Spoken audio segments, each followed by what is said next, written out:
Nice to see everybody.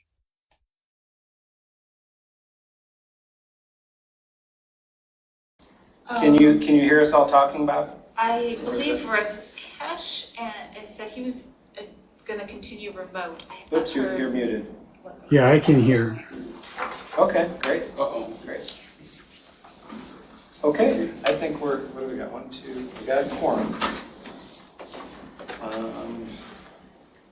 And it's almost 7, it's not quite 7 o'clock. Do we have anyone else? Oh, let me see, I'm sorry, I've been checking my participants here. Here's Rakesh. He was there a second ago. There he is. Okay.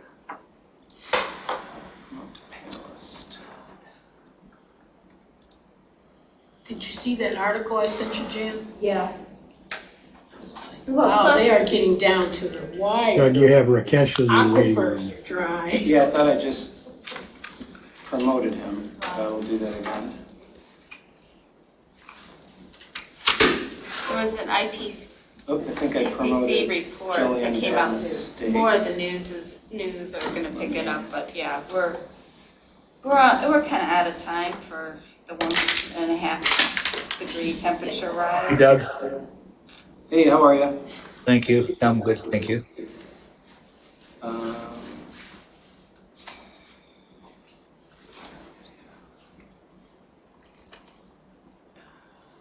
We got to see here. This is really there we go. Thank you, Jillian. good. I was trying to figure out how to do that. The system seems to be. Okay, let me go back to see who else we have here. There's Chris, panelist. Chris should be bumping in here in a moment.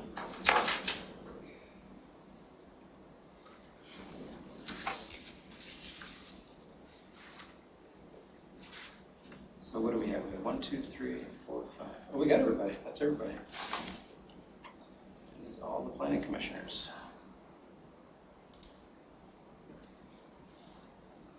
Okay, and it's 7 o'clock. Are we ready? We are ready. Okay.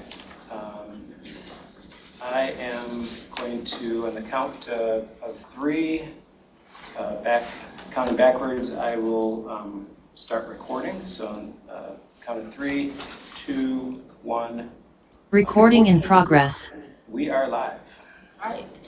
Well, welcome to the regular meeting of the Scio Township Planning Commission on August 9th, 2021. And we are in a hybrid mode. So we're using both the Zoom platform and in person. And for members of the public who have joined us by video phone, we have no one of the public in the room at this point. Your microphones are muted, but will be opened when appropriate in order to minimize disruptions to the meeting and connectivity problems. Only members of the commission have video.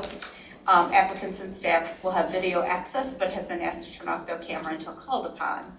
At that time, they may use share screen capabilities if appropriate. All right, the meeting is being held in a hybrid realm in compliance with the Open Meetings Act. All members of the public body and members of the public participating electronically will be considered present at the meeting and may participate as if physically present. And as we go through roll call, if people are attending remotely, please state where you are at. There will be an opportunity for the public to speak during the public hearing and during the public comment periods, and instructions for the public comment will be given at that time. So, Secretary Chang, will you please call roll? Okay, Holland. Present. Moore.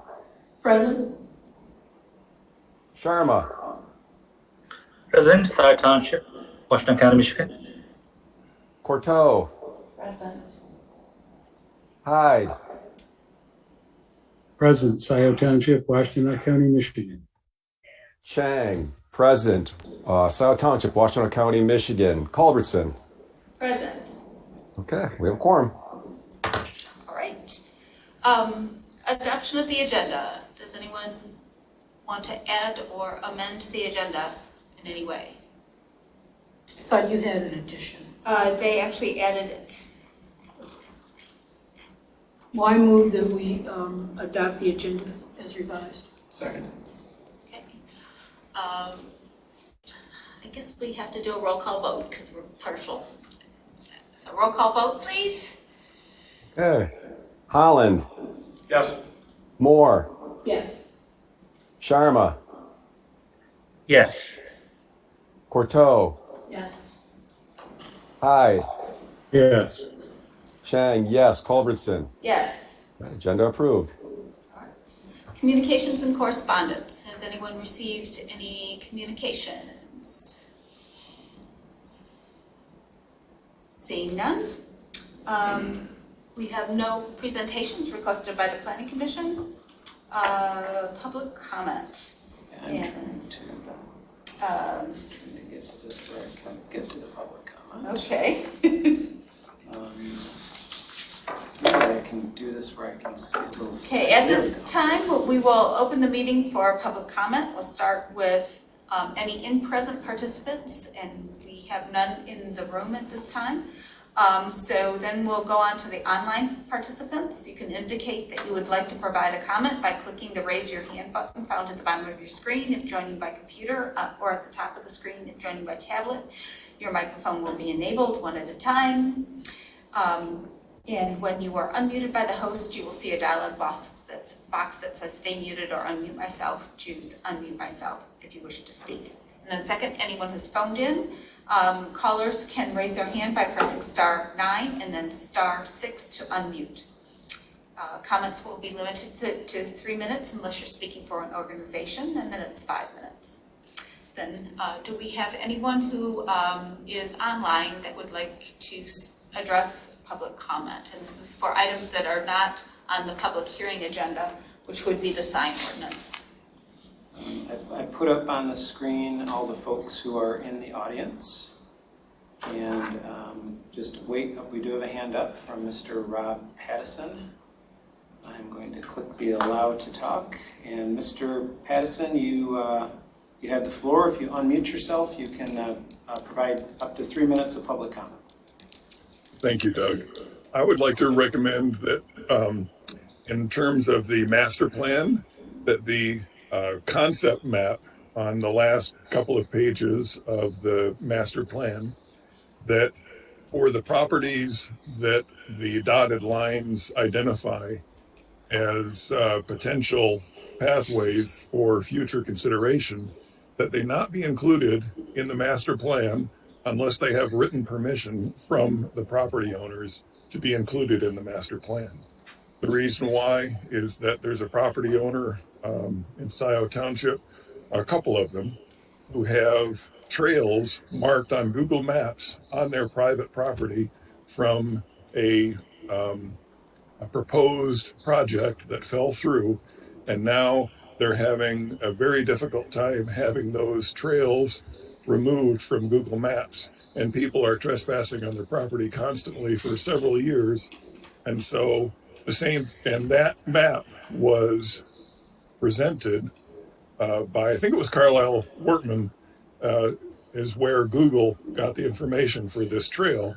So I would recommend that you not include those dotted lines in that concept map unless you have written permission from those property owners, because the same exact thing could happen to them for projects that are 5 or 10 or 15 years down the line.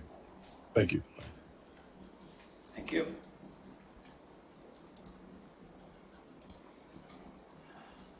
And at this point, there are no other hands up, so if there's anyone that would like to provide any general comments to the Planning Commission, you have 3 minutes to do so.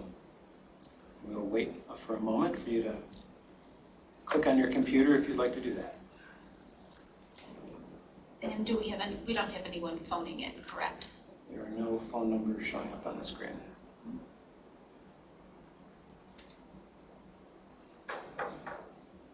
And there are no other hands up. All right, then a motion to close public comment. So moved. Second. Moved by Commissioner Moore, supported by Commissioner Holland. Roll call vote, please.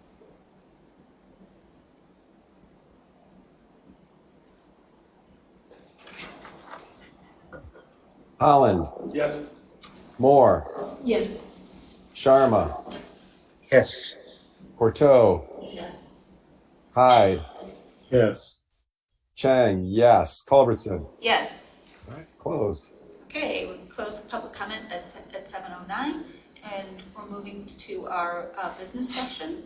We have an advertised public hearing for OA number 21004, Scio Township sign ordinance update.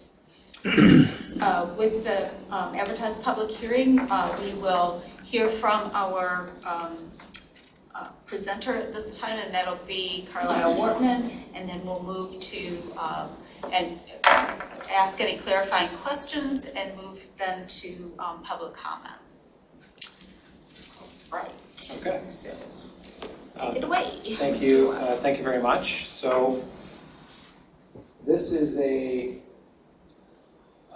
proposed amendment to the sign ordinance to, in effect, address a local lawsuit that was taken by a local outdoor advertising or billboard company, and as well as to address a U.S. Supreme Court decision called Reed versus Gilbert.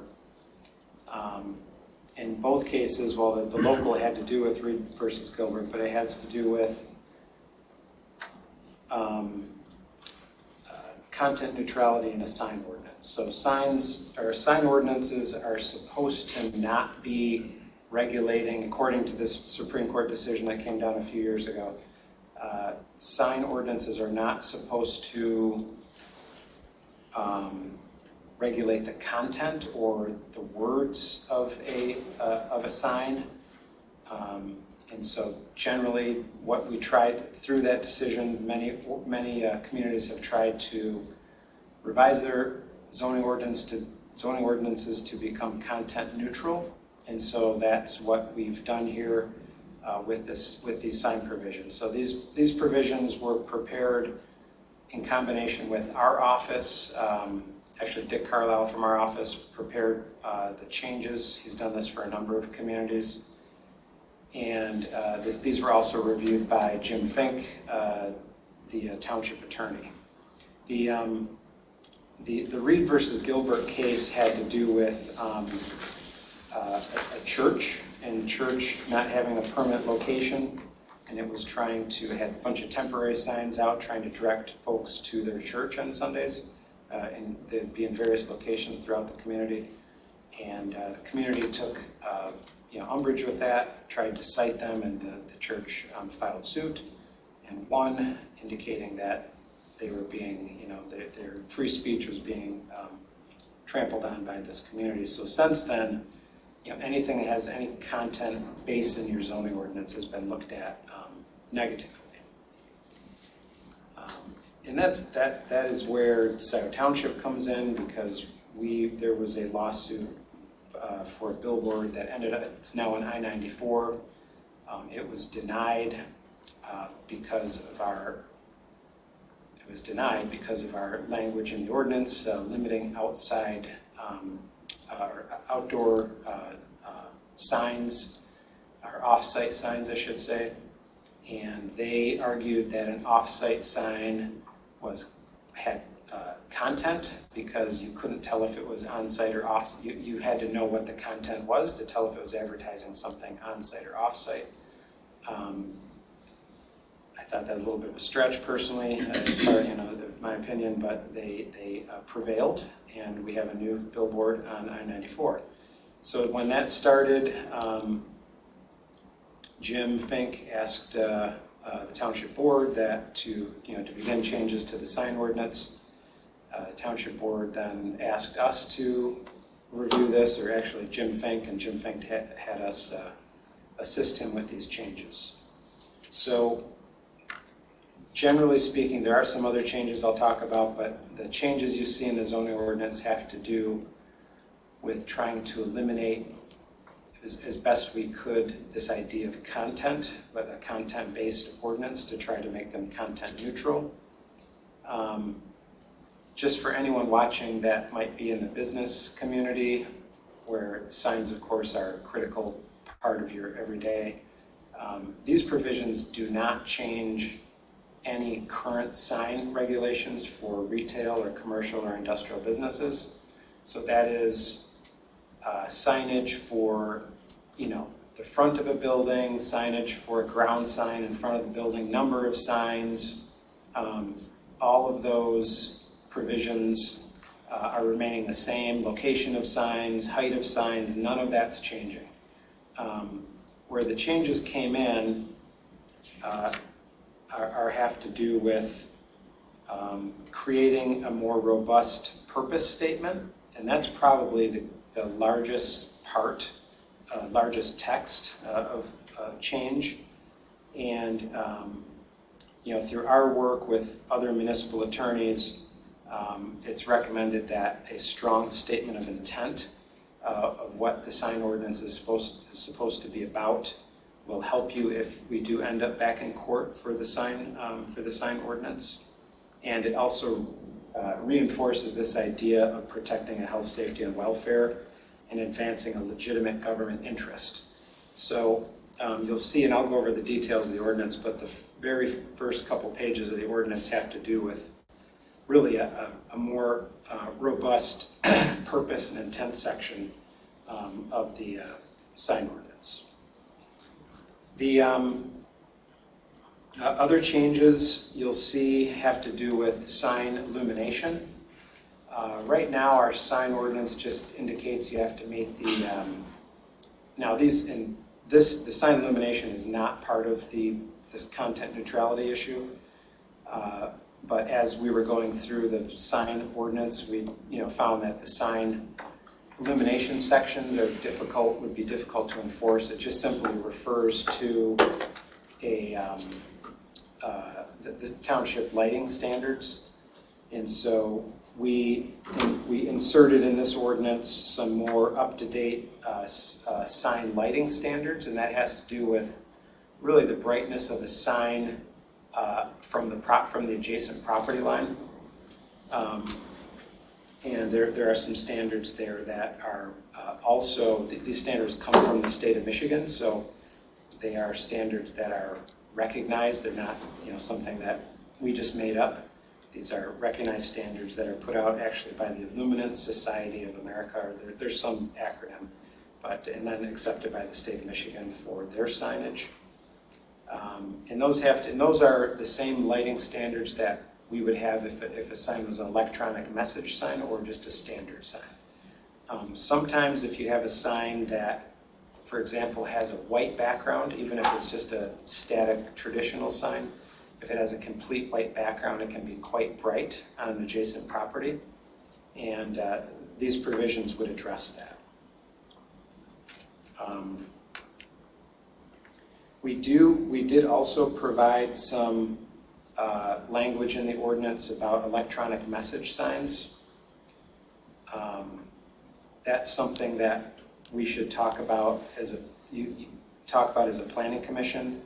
We didn't provide a lot of detail with that because right now we allow them in Scio Township, but we're pretty strict with how we allow them. And these changes, we should just talk about that a little bit when we get to that. So again, this is just kind of an overview. The big section when it came to content neutrality was the revision to the temporary sign section of the ordinance. We changed a lot of the temporary signs because temporary signs in almost every zoning ordinance across the state of Michigan are very content-based. So we tried to reduce or eliminate as much of the content base as possible, and tried to get more into, just a certain zoning district gets a certain size sign, and not a church gets such and such a sign, a used car dealership gets such and such a sign, a fast food gets such and such a sign, a gas station gets such and such a sign. those are content-based sign regulations, and we had some of that in the current zoning ordinance. So we tried to eliminate as much of that as possible. And we also provided some temporary provisions for timing. We added a little more detail to election signs or campaign signs that were not in the current zoning ordinance. And that's kind of the broad overview of the changes. And if you go over the standards themselves, again, a more robust purpose section, that's really the first 3 pages of this. And this comes from other ordinances that we've worked with, that we've done in other communities, working with some of their municipal attorneys. Again, Jim Fink has reviewed this as well, our township attorney. The next section that is a bigger change is the sign illumination standards. Again, these are illumination, whether it's a static, typical, old-fashioned sign or an electronic message sign. And then we get into some changes some kind of technical changes where we eliminated, again, some of what we thought were content issues. And that's kind of the rest of the ordinance, is getting into that sort of thing. And then dealing with some temporary signage and their timing. On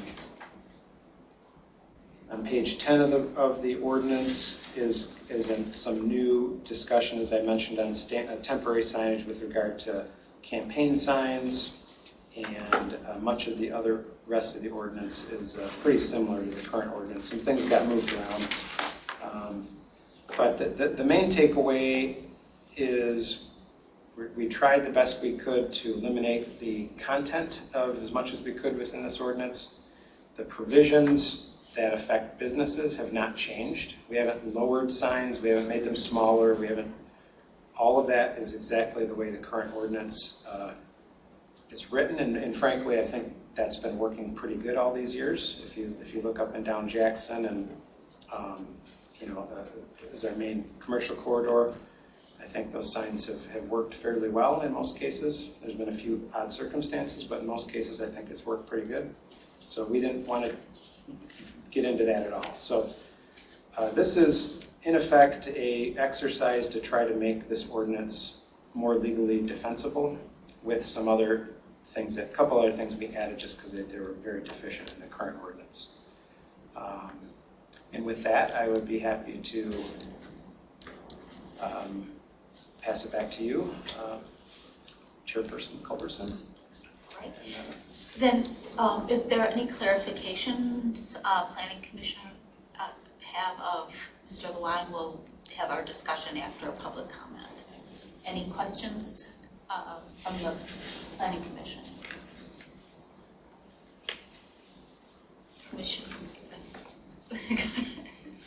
I just wonder if you can help us explain understand the temporary signs a little bit more. So, for instance, there are a lot of things about how long they can be in place and how many times a year.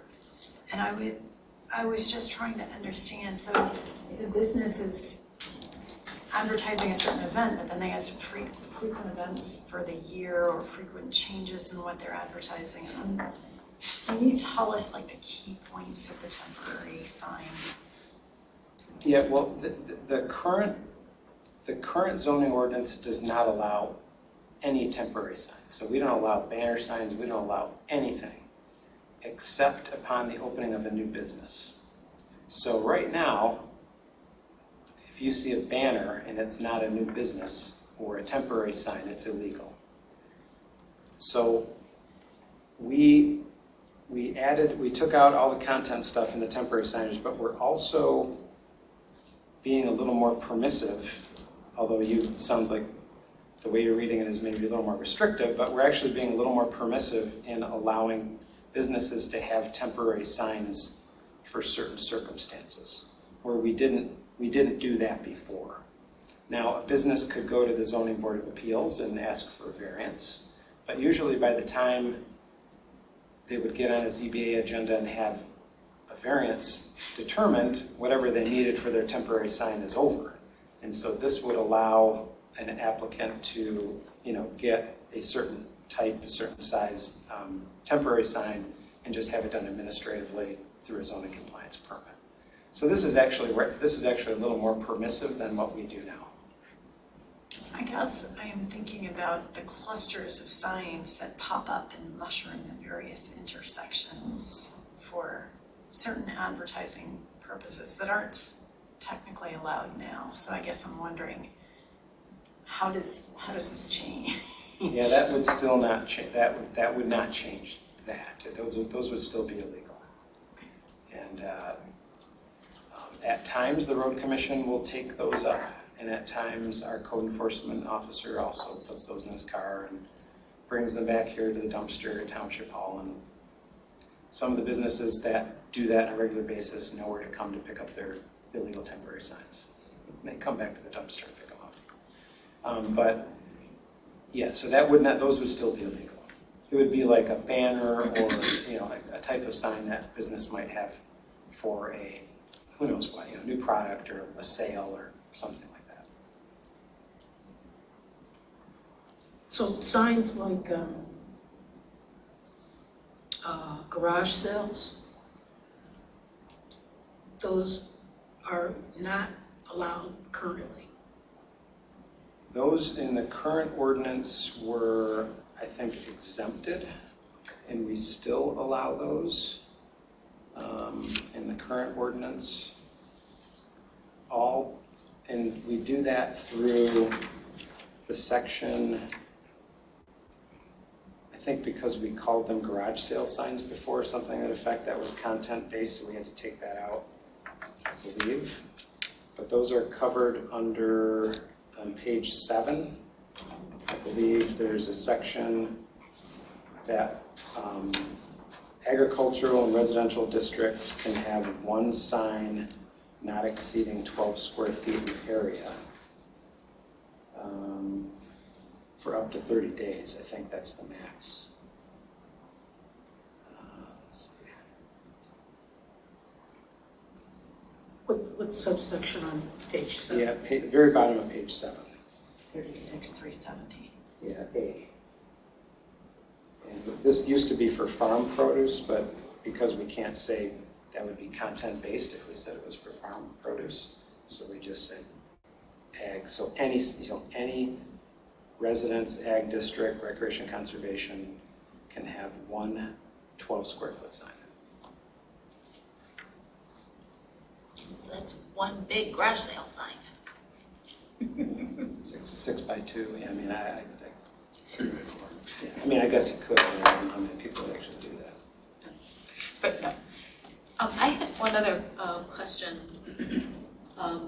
where it talks, I think it's under the business center signage, which is on page 8, 2B1. Yes. It originally it said that you could have the business center, which would be content, okay, and then up to 3 major tenants. So now all we're allowing them is 3 major tenants. Do we want to reword that so there are 4 content signs? Yeah, we were trying to figure out a way to say that without calling them tenants. Each business owner shall be permitted one freestanding sign. Each sign shall be permitted to the display of the message of up to 3 major tenants located therein. I mean, there's such a fine line of dancing on this content thing. We tried to address that by saying displaying the message of up to 3 major tenants located therein. But yeah, I mean, that could be construed as still being content-based. Well, I'm also saying it doesn't say that you can advertise the business center. All it says is you can have 3 tenant signs. At least the way I read it. Mm-hmm.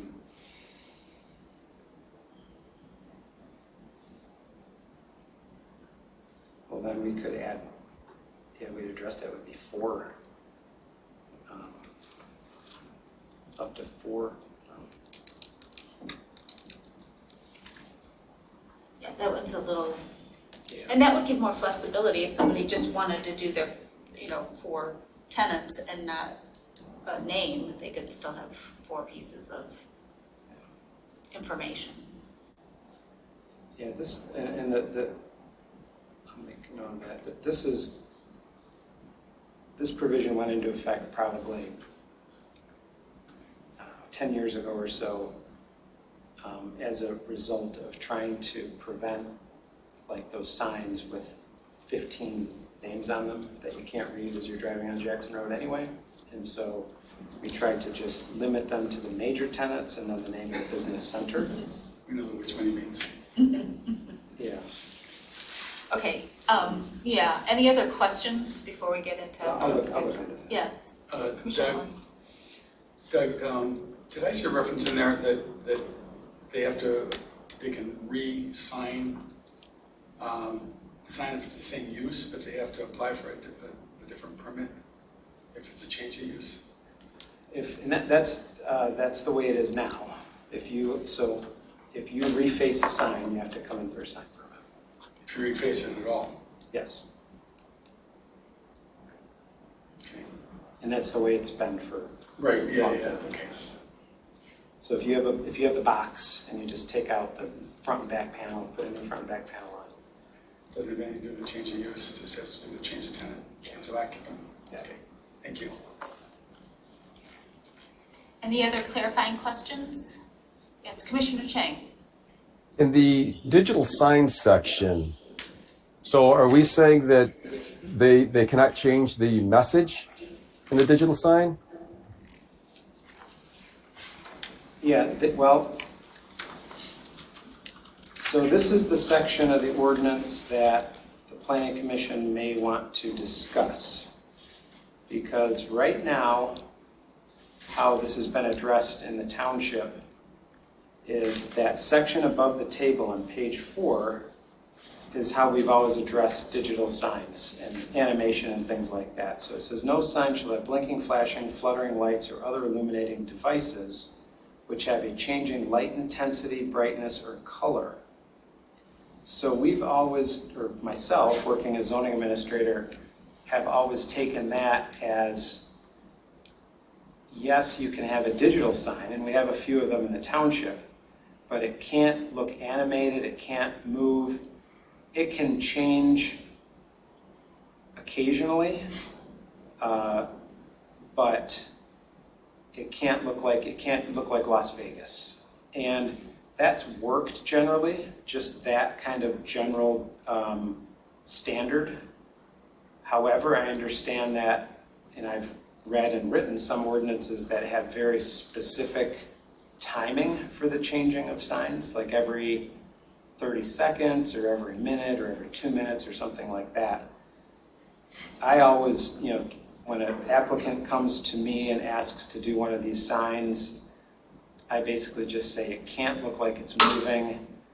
I don't want to be driving down the road and seeing animation. I don't want to drive down the road and see it change 4 different times. If it changed 3 or 4 times throughout the course of the day, no one would notice it. But if it's changing every 30 seconds or every 20 seconds, that's what we want to avoid. For one thing, it's not safe for motorists to be looking at something like that. And then the flashing aspect of it can create problems in and of itself. So, you raise a good point. Right now, it's the way I currently enforce it, the way it's written. We could add a whole section on electronic message signs that talk about timing and how they change and how they transition. And that's something that the Planning Commission may want to consider before we, if we're going to move this onto the Township Board. That's not how this ordinance is written. And that's how I interpret the ordinance. I understand that I might not always be here. So it might be something that you want to get a little more specific standards. But I've been able to keep, there's a few, if you think about the township, there's the Weingarts has one, McDonald's has a little one underneath the McDonald's sign, and there's a few others in the township. And I've done a pretty good job of keeping those under wraps of doing too much. I actually had to get on the township fire department because their sign has the same feature, and all of a sudden I drove by and it was a flapping American flag, and I had to call them and say, can't have a flapping American flag on your sign. So they turned it off. Anyway, it's up to you guys. I don't know if I just explained that well enough to, Chris, I'm sure you know because you deal with this kind of stuff, but I'm leaving it kind of general. However, if it can be very specific, and I don't know, Chris, what your experience is with that. Yeah, I think I want to keep to, if we're going to start discussing, I want to make sure we go to public comment first. So if you have any other clarifications, that'd be fine. Any other? Maybe just one other question that I have is in regards to the billboard, and I probably have to read it a little closer. Is there a way we can cap the number of billboards in the township? Well, right now, I don't believe there is, except there's currently a cap for the number of billboards that can go on freeways. This ordinance, by the way it's written, limits billboards to the I-94 corridor. Where previously they were permitted, or currently in the current ordinance, they're permitted in any industrial district that doesn't have another building on it. And this would require them to, or allow them only within the I-94 zoning, or I-94 corridor, in essence as an overlay. So can we limit the number of billboards? I don't think we can limit the number. I think some of the number is regulated by the state of Michigan. I know it is, because they simply aren't granting new permits unless a billboard company gets rid of an old sign somewhere else in the state of Michigan. So, yeah, I'm fairly certain we can't just give a number. What we can have, and what I've seen in other communities, now, again, this is a big change for Scio in the way it's written, because it's taking it out of everywhere except I-94. But I've seen in other communities where they have strict distance standards between billboards. So like every quarter mile, you can't have a billboard every quarter mile or something like that. That's how the current ordinance is addressed. So in the future, then, are we saying that billboard that was just installed at the northeast corner of Wagner and Liberty, that would be denied if they were to come in at a later date if this gets approved? Yes.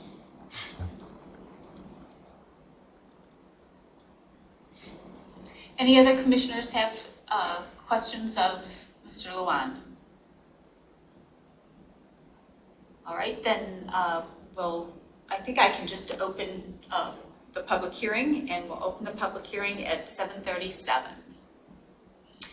And the directions for public comment during public hearing are the same. So if there's no one in the Township Hall, if there's anyone online that would like to indicate by raising their hands, or if you're on your phone, *9. Thank you. Raise your hand. Raise your hand. Yeah, and online they do, or *9 if you're on the phone. Gotcha. And we'll wait a minute for people to.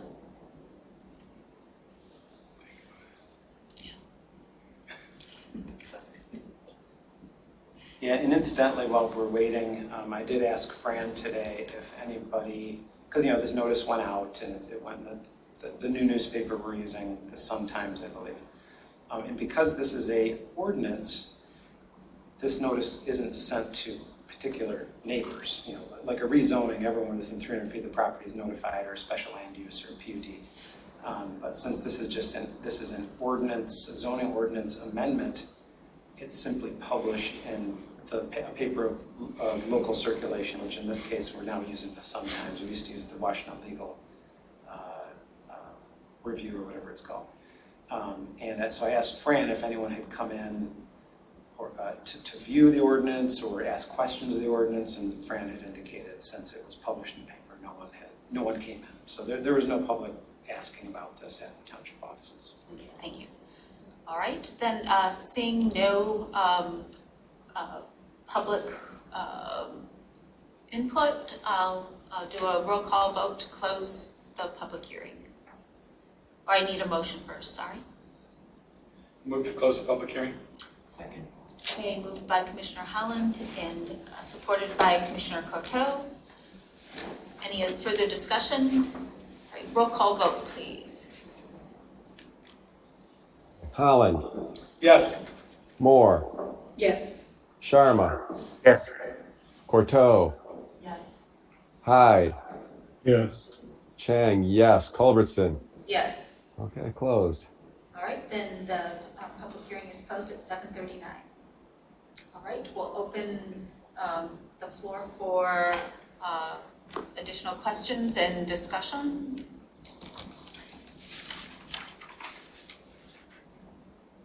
Commissioner Hyde. Thank you.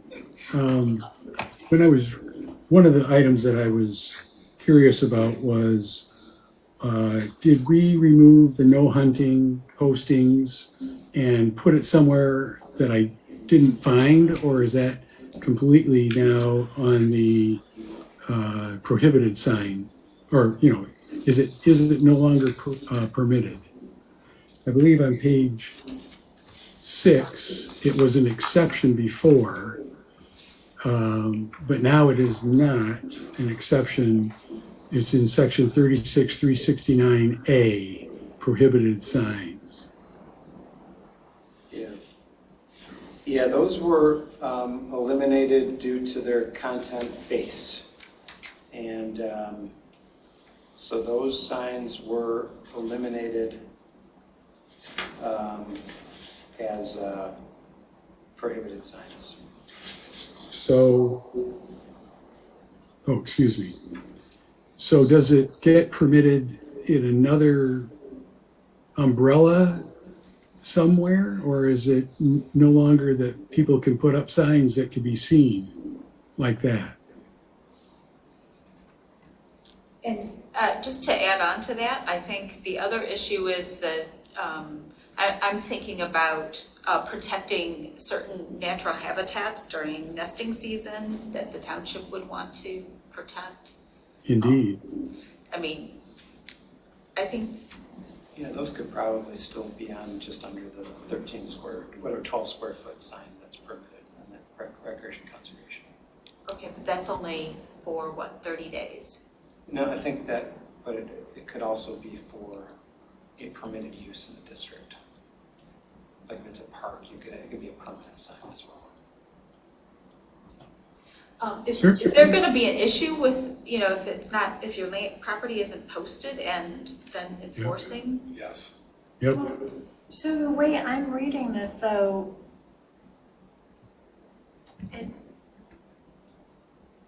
so we can't prohibit it based on the content, and we similarly can't exempt it from prohibition. So if you remove that from there altogether, I see, so then you can't post signs on trees of any kind. That's right. I have a problem with that. I have a problem with that too. It's like restricting danger signs, or danger no trespassing signs. And would no trespassing signs be not permitted under the new ordinance?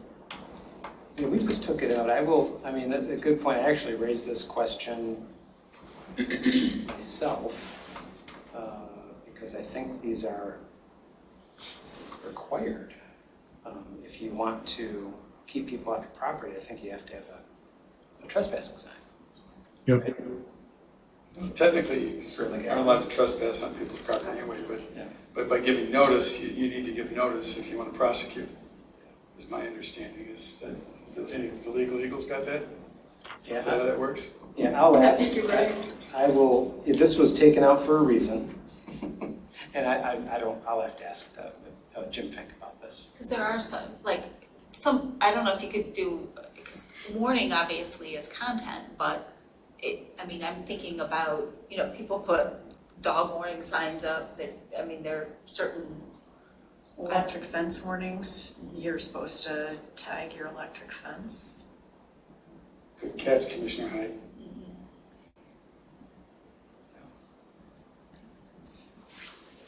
I will There's a pose that lot, question yeah. to the attorney.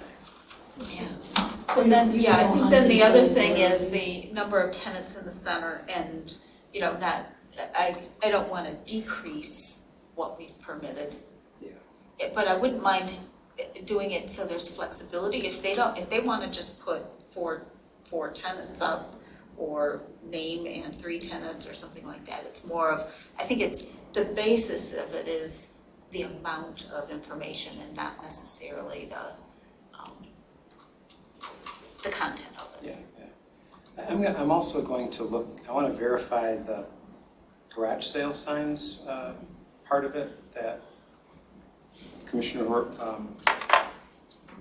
brought up, because I just want to make sure that's covered. And I know in, the other thing I wanted to But bring we up don't have about. that now. We don't even regulate that. Yeah. Garage Garage sale sale signs. signs. I mean, right now, it's never come. It's just an enforcement issue. I've been here, many years, and I don't ever remember. I was breaking the law a few years ago. No, we just allow them, and there's never gotten an issue, never had an issue with the garage sale sign. The complaint. Yeah, never got a complaint. Another question that I have is on the illumination. And this is just the whole issue around like trespass and sky-glow and so forth. When you have an illuminated sign, it's not shielded typically. And do we have anything in ordinances that require them to be turned off when a business is not open? I don't think we do. No. Okay, and would that be here or would that be in a different ordinance? No, that would be The here. lighting. Yeah, that would be here. I mean, that's just a question I have, whether, that gets to, better practice around light pollution situations. Or dimming. Or dimming, yeah. And a lot of ordinances do call, like, parking lot lighting need to be dimmed to a certain point or whatever. Actually, I think the energy codes are starting to do that. So I don't know if the energy codes would come in under business signs too. There might be a new provision in the energy codes around that. I'll check that too. With fluorescent signs, that was an issue, but now that things are going to LED, Yeah, it's, be very. but there's still, I think there are still some, I don't know in the current, but the proposed, there might be. And then the other note that I had was, we've had several ZBA issues around the dual front as we've been getting more and more businesses that have parking lot faces and Jackson Road faces. We haven't in those situations increased the area of signage. So the signs end up being split between front and back, or they have to choose which to have a certain size sign. And we've had several of those, and I think I didn't realize back a piece, the ZBA did grant one, and then we've not granted them more recently because there really isn't a basis necessarily for that. So that was an issue that ZBA was wondering if we wanted to consider. Yeah, I mean, that's a good point. So the other part to that, and I see 2 commissioners have their hands up here. We'll get to in a moment. Is the Meyer Outlot project where I don't know what's in there. I can't think of it, but the new one at the corner of Jackson and Z. They took us to court on that double frontage issue and won. And so we settled with them to allow about 1.5 times what we currently allow when there's a double frontage. So I raised this issue initially with with township attorney, and he said, we're under no obligation to change our ordinance to address that. But you raised the issue, and perhaps since we've already been to court once and lost, we may want to address that. And that would allow some additional signage when a business has frontage on both, say, Jackson and the rear of the building. Commissioner Holland? Look at those guys. You have other, oh, I'm sorry. Were there other commissioners that had, Chris and Bob. okay, Commissioner Chang? Yeah, for the illuminated section to address, Oh, I see that. Yes. I believe the question that was just brought up from Commissioner Culbertson, we may want to put in there that all illuminated signs must be extinguished 30 minutes after the close of business and can be turned back on 30 minutes before they open up. That may be a section that we could look into if you wanted to go in that direction. That way they're extinguished after and before business hours. How are we going to address items like for rent and people who are selling their property that have the real estate signs out front? We may want to put just an exception for the temporary signs that would allow certain types of signs. In this case, for sale, or as the house is for sale, and possibly like that was brought up, whether it's no trespassing or no deer hunting, whatever types of signs, that we give them some type of an exception on those. Just some thoughts. Yeah, I think the for sale signs are here. I think those are here in the ordinance. It's just you can't say that because it's the content. Yeah, so those are here in the ordinance, and I don't know how clear we can get on that. Oh, So you wouldn't be able to put a for sale sign in the windshield of your vehicle? You put that out on your front lawn? I don't think it says that. Does it say that? I think it's under temporary, the temporary sign would be the for sale signs, right? Okay. What about the people that are driving around with a sign in the rear window? No, that's not an issue. I don't think that's an issue. Gotcha.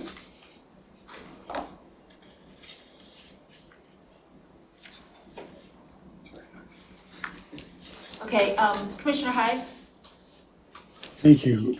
In section 36,366, which is on page 1 of the proposed ordinance, section B, there's two terms that I'm not quite sure about, and it has to do with whether the sign is appurtenant to the property or not, and therefore it becomes it used to be called an accessory use before the change, and now after it isn't. So I believe they will all be deemed a principal use of the lot.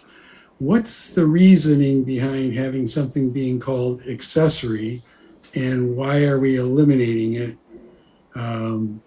Was it to no purpose before and we're just cleaning it up, but I'm not quite sure why the change. Yeah, I've never heard of an accessory sign, so it would be no purpose. Okay. Yeah, I mean, I don't ever remember that coming up in anyone's application that they said they're doing an accessory sign. And frankly, even though our ordinance had some content base, I never reviewed an ordinance based on the words on the sign. I never approved or denied based on what the words were. It was just, I was looking at the square footage. You get X square footage for your building, and do with it what you want. Well, there were a couple things in there, but Commissioner Holland, you had a couple. I did. I think dimming the signs is a good idea, but extinguishing them could be a problem when there's multiple businesses on multiple placards for multiple businesses on one site. Granted, we don't like all those, but at the same time, when does that really get turned off? As far as the signs, temporary signs, garage sales, etc., I think that becomes more of an enforcement problem, doesn't it, Doug? Yes. You know, Yeah, and I don't really have a problem with them as long as they're removed at the end of their garage sale and not left around for days. I know with the home shows and things that I've worked on in the past, it always irritated me when I'd go drive by a week later and the signs would still be out, and I'd be driving around with a whole truck full of signs that I picked up along the way because people just hadn't picked them up, breaking the law. And I said, just to interrupt you for a second, I mean, sometimes we offer a solution for no problem. I mean, I hate to keep saying I've been doing this for a long time, but I've been doing this for a long time, and I don't ever remember an enforcement issue with a garage sale sign in 27 years. People don't want people coming to their house after they're closed. I can tell you, I've never got a complaint. So my other comment, Doug, is on the dual face signs is I think from a directional standpoint, you know, if we have an outlot, if we have these outlots, we have them at Menards, we have them at Myers, we have them at Lowe's, there's bound to be more. But when we get and we have some going in up at the Baker and up across from Baker Road. When there's no signage on one side or the other, it's a directional issue. And I think it looks sort of abandoned. For instance, if you didn't have them on the Jackson and the Zeeb side, it would look like, what are those warehouses or what are those, you know? And so I think doing the dual signage is good. I think settling at 1.5 is probably, I consider that a good solution. And if that's something we can work into our ordinance and it's legitimate and legal, I'd like to see that. Yeah, I could just try to repeat the language from the consent agreement that allowed. They had a formula, and I can't repeat it exactly right now. It was a formula. Rakesh, you have your... Hi. Couple of questions here, which I was trying to look in the document here. One is, do we have anything around inflatable signs? Yes, we allow inflatable signs at the opening of a new business. But not thereafter. Correct. Okay. And do we allow signs to be posted on buildings as well? Permanent. Yes, of course, yes. There'd be a wall sign, yes. I see. And do we have any provision for allowing, some buildings don't have the provision to put signage because of certain zoning regulations. Yet at the same time, they could have one office in that building, have the signage privilege if it's a essential business like a doctor's office or whatever. Do we have that kind of provision, or do you think that provision would make sense for Scio Township? Pretty much. So we have right now how it works, and the ordinance hasn't changed in this regard. Building signage is based on the frontage of your building. So if you have a 100-foot wide or 100-foot long building that faces Zeeb Road, say, you get 1 square foot of signage for every 1 linear foot of building frontage. And you can do with that whatever you want. So if the tenants all agree, so are you talking like a doctor's office that doesn't have frontage and might want a sign out front or something? Right, exactly. Yeah, you could, typically they're a tenant. Sometimes they're the owner. If it's a doctor's office, then they lease out other spots. Right.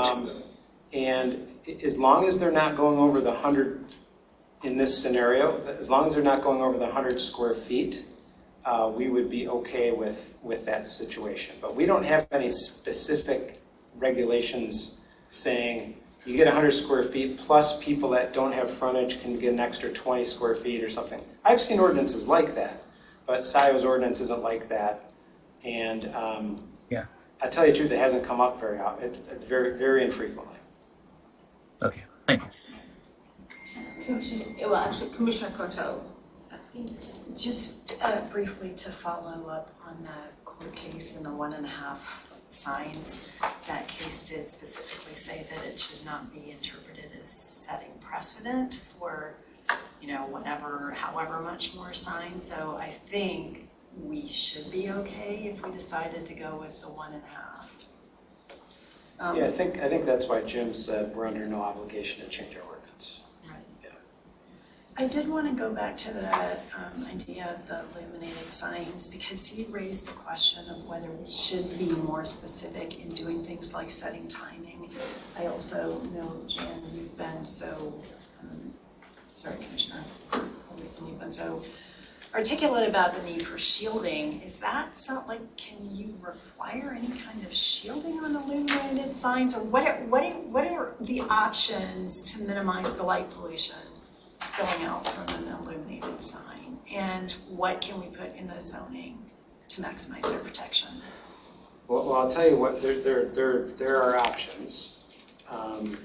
This table on page 4 is really one of those options. Because what this does is it sets a standard, which is 0.3 of a foot candle above 0.3 of a foot candle above ambient light for a sign. And then these are then how far the sign is from, based on the square footage of the sign and how far the sign is away from the adjacent property. You get 0.3 of a foot candle, and that's the measurement you would have to read based on these square footages. So for a 40 square foot sign at 63 feet, you could only have 0.3 of a foot candle above ambient light, for example.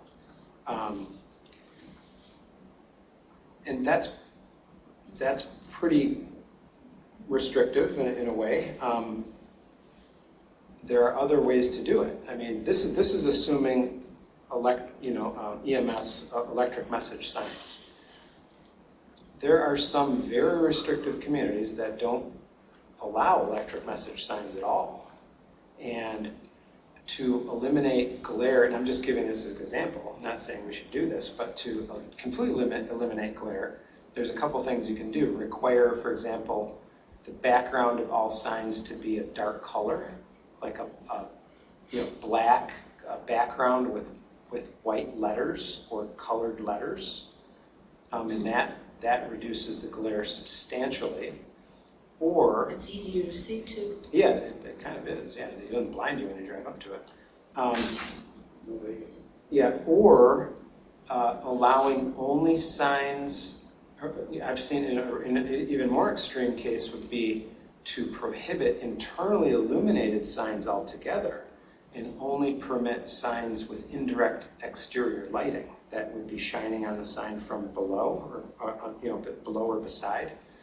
Imagine like a sandblasted sign with a light that shines on it, and then that would pretty much completely eliminate the glare unless the light that was shining on the sign got knocked over, which does happen occasionally. So there are ways to do this that would really eliminate the signage. You have to kind of remember, part of this, the Jackson Road corridor really is where most of these signs occur. Jackson Road corridor is mostly commercial, industrial, office. There are a ton of signs out there right now that don't have black backgrounds, that are internally illuminated, and just so everyone understands, if we were to adopt an ordinance like that, all of a sudden all of those signs become non-conforming. And that can become a problem for future tenants and things like that. So, I hate to say it, but on the Jackson corridor, the cat's sort of out of the bag in a certain degree. It'd be hard to kind of put that genie back in the bottle. What if we connected it to J-Rod? Because there's a lot of things that they have to comply with in J-Rod. This should be something that they kind of give a little more freedom in J-Rod, because it'd be in our district and throughout the rest of the township. I mean, could we connect that to J-Rod where they have a little more leniency on what they're allowed, or is it being duplicating the ordinance? Is that just going to be a problem, or? No, I mean that's a good thought, and I think what you're saying is that we would, if a developer along the Jackson Road corridor were to develop a sign that created no glare, we might give in on something else, right? Like maybe have a little closer setback, or is that kind of what you're saying? I'm saying that the ones that are already out there in the J-Ride, in the Jackson Road Overlay District, that, like you referred to, maybe becoming non-conforming, would not become non-conforming unless, of course, that's something we wanted to adjust. But other areas throughout the township that are in the commercial Jackson Road Overlay District, they'd have a little more restriction on what they're allowed as far as signage and light pollution and so on. Yeah, because you don't see many of these signs, in Scio Township, the main signs you're going to see, of course, are Jackson, Zeeb to a certain degree, from really Township Hall down to Park Road. Baker at the freeway interchange, Wagner to a certain degree. Outside of that, there's just not many signs in the township. So that could, I suppose. I think that's a great suggestion, because then you can, that's your kind of commercial, industrial district, and then other districts. Then somebody couldn't do an interiorly illuminated sign that was, more of a mixed use or a residential area. Yeah, I think to me there'd be a reason. Because it's a district. And then I do think energy code is going to come into the dimming and that sort of thing, if it's adopted. What's that? We wouldn't want that. Okay. Commissioner Hyde. Thank you. This is a follow-up to your current discussion and Commissioner Courteau's question. I would like to point out that there is no vertical component to your chart. It doesn't say that, it won't shine into the sky, so that we are indeed uncontrolled in the light pollution aspect. You're trying to control glare for safety reasons, and that's commendable. But I think that we're missing out on the dark skies initiatives. We're just shining the light from below up onto signs, or shining the light from internally in all directions. So shouldn't shielding be a component to this chart? Yeah, good point. Especially if you went, again, if you use that kind of sandblast comment or example, sometimes those signs shine up because they're located on the ground. So, that's a good, you're right, we do not address that. I'm making note of that. Thank you. Did you notice there were some comments in chat? I don't know if those are No, we don't. people watching. And then just to get back to that timing, so we didn't quite finish, so I appreciate that we've talked about shielding, but what about the timing? So you suggested that maybe we should consider really being specific on how frequently they could change. What are some time intervals that you might parameterize? You want a time. You want a time interval so that as you're driving by it, it doesn't look like it's flashing or fluttering. So that could be a minute, it could be 2 minutes.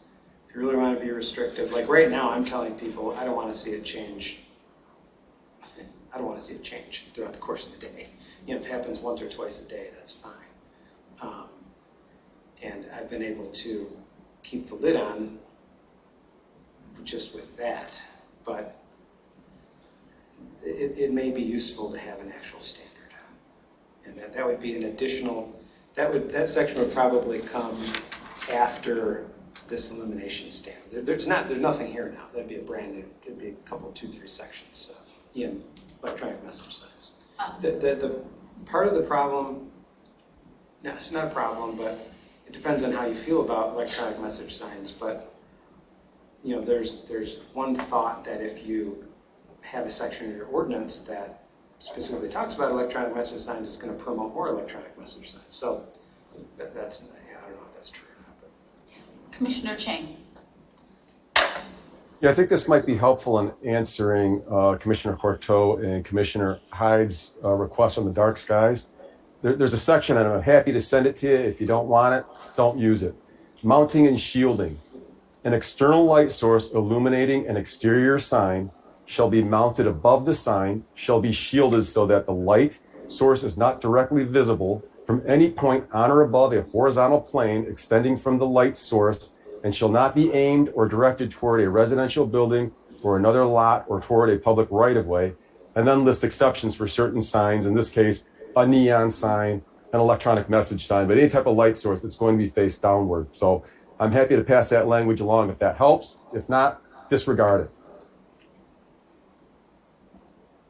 Thank you. Yeah, I would, send it to me, that'd be great.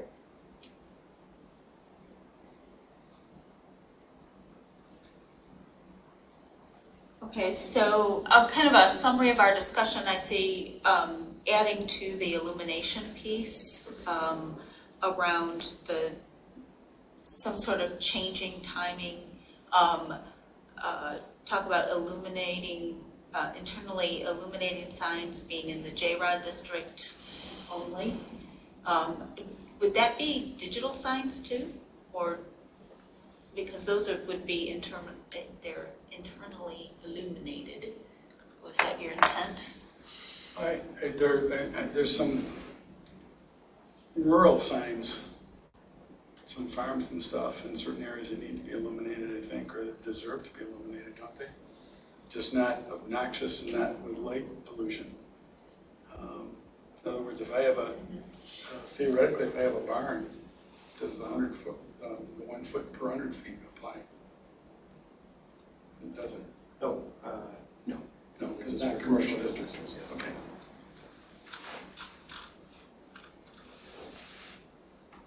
So, now I'm a little confused. So, Me too. Okay, so we have the illumination standards, and we're talking about having internally illuminated signs only in JROD. Was that it? now, a way to somewhat address this digital electronic message sign is to only allow a certain percentage of the signage to be electronic message sign. So that if they're allowed 100 square feet of signage, the ordinance could say 25% of your allowed signage can be electronic message sign. And then the rest would have to be non-glare, black face, white letters, something like that. And then they would still have all signs would still have to meet these illumination standards. These aren't just EMF signs, these are all signs. So that's another way to address this, which I've seen in other ordinances as well, which is actually a pretty good way to address it, just doing a percentage. I feel be comfortable letting Doug kind of digest Our comments our comments and then the Sort other out one the- was about the number of tenants in the center coming up with some sort of, so we're not having non-conforming Yeah, I signs. figured that one out. And then the 1.5 times for the door front, and that would be a JROD.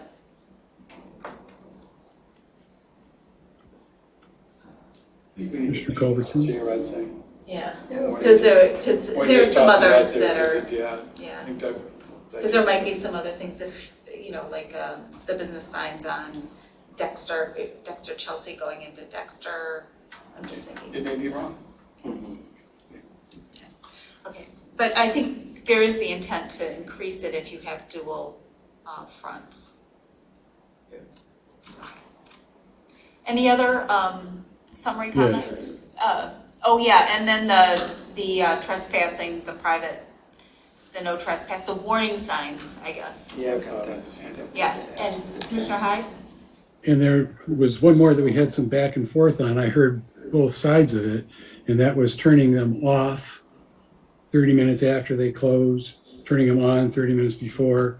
And I don't know how we want to handle that, but that was an issue that was brought up and discussed. And that may work for new buildings, existing buildings, they may have their signage on an outdoor loop or something. They might have a 12 tenant building with 12 placards at this point, and then it'd be the last one to close. Is that when it turns off? And if they're a 24-hour business, they're on all the time, or, I could go along with Yes. that, but I see Chris nodding. I think that Yeah. That's what Well, he's thinking. in these standards, because these are zoning standards, these would not affect any existing business. Just be new signs. But what if they, Correct. what about a permit I think for a new tenant?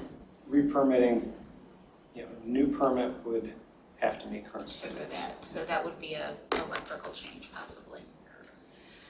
That's kind of tough. See, I had trouble seeing like Meyer's sign turned off. I just, I can see it dimmed, but, They don't close, do they? well, it depends on Christmas Eve, what season, yeah, but yeah. yeah, they're 24 hours. And like I said, I heard a lot of discussion both sides, so. We don't have really lighting up and down the boulevard, do we? A little bit, but it's, Well, those signs are existing, so they're going to be grandfathered. So this would just be the new illuminated signs that come in, and it would be, any business on the same lot.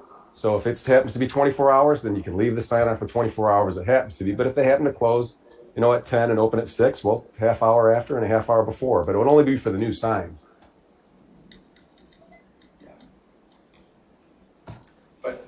but over time, that's everybody.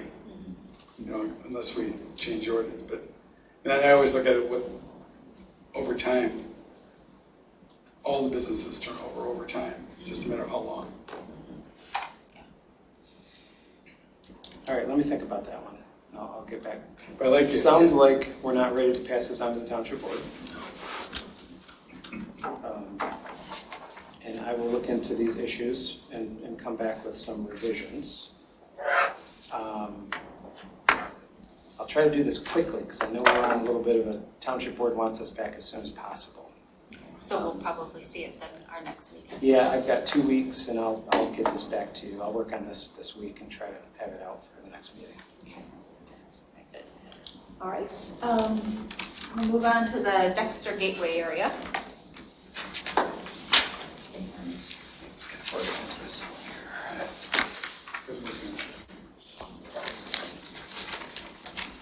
here. Just a clarification. Do we need to formally table this? Oh, yes, we should probably do a table. I didn't give you a sample motion for this. All right. Do we need to table it? Yeah, I would Okay. just do a postponement. I move that ordinance number 21004, Scio Township sign ordinance, be tabled until our next regular scheduled meeting. Okay, moved by Commissioner Holland and supported by Commissioner Coteau to table the sign ordinance. Any further discussion? Roll call vote, please. Okay, hi. Yes. Corto, Yes. Holland, Yes. Moore, Yes. Chen, yes, Sharma, Yes. Culbertson. Yes, Okay, passes. we'll take it up at our next meeting. All right, moving on to the master plan issues from the city of Dexter. Okay. So as we mentioned at the last meeting, on July 20th, we had a meeting between some Scio Township officials, including myself, and with some officials from the city of Dexter, as part of our public comment period where all the adjacent communities have an opportunity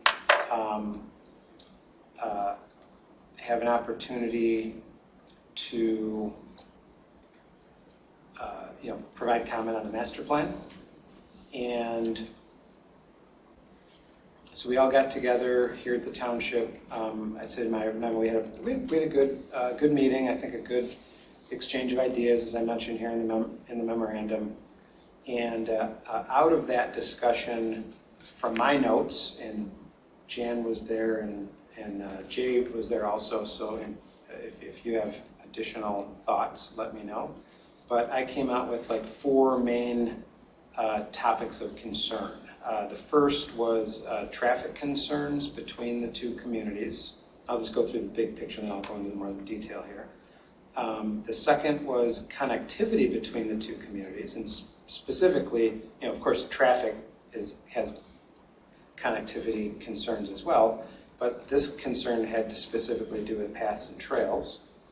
And 3 had to do with the Gateway sub-area and some changes to the Gateway sub-area that frankly I thought we already made and we missed.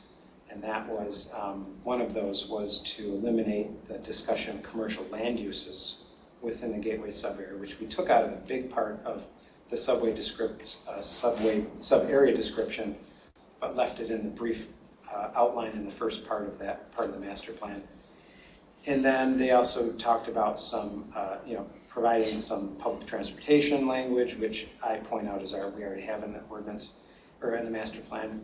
And then the last item, which is kind of a big one, it would be consideration of adding the Dexter-Chelsea Road segment. There's a little segment, Dexter-Chelsea Road in the very northwest corner of the township. It goes on an angle through the northwest tip of the township. And that is actually in Scio Township. A lot of people don't think that's Scio Township. There's Cribley Drilling is in that area. The A&W is in that area. I think the American Legion Hall is in that area. Those are all in Scio Township. Everyone just assumes those are part of the city of Dexter, but they're not. So this was a surprising comment as far as I'm concerned, because we were there to talk about the Gateway sub-area and the concerns they had with it, as well as other parts of the plan. And an idea was thrown out that maybe we add that little segment into the gateway, because it's kind of a gateway, and it's another gateway into the city of Dexter. So those are the four big, kind of big picture items that we talked about at that meeting on July 20th. And then what I did here in the memo is I highlighted the page number and page or section number of the goal that's in the current master plan, the way it's written, and provided some changed language or some different language and or just some questions for the Planning Commission to consider.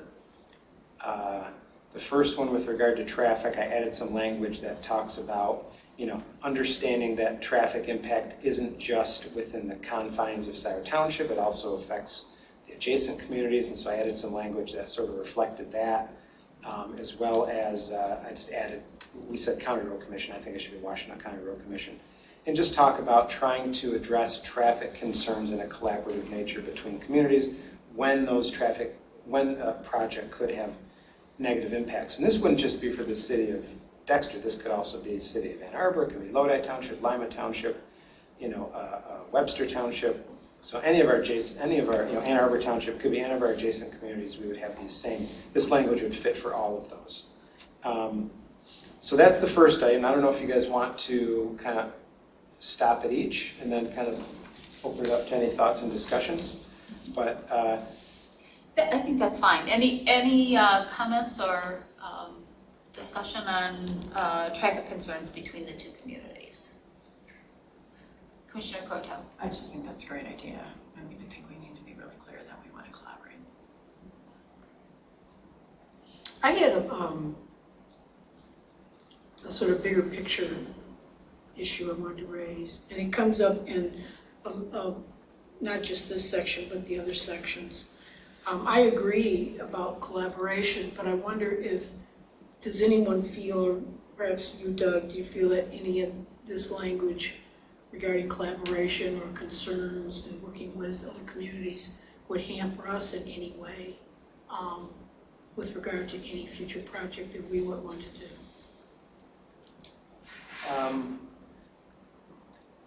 I don't think it would hamper us. The technical answer to that is that the master plan is not an ordinance, and so it's a guide, it's a policy, and it wouldn't stop us from doing this. Now, it does say, if we adopted this language into the master plan, it would say that if there's a project that we know is going to have a significant impact on an adjacent neighbor, we should probably discuss it with them in some manner, or maybe invite them to the public hearing. It doesn't. Okay. It's kind of vague about what we would do there, but maybe vague on purpose, because I didn't want to get into a situation where it would, an adjacent community could dictate what Scio Township did or didn't do, or approved or didn't approve. So, I mean, really good comment. And I think it's vague enough to promote collaboration, let an adjacent community know that we think something might impact them, but on the other hand, we're not asking for their approval. Okay.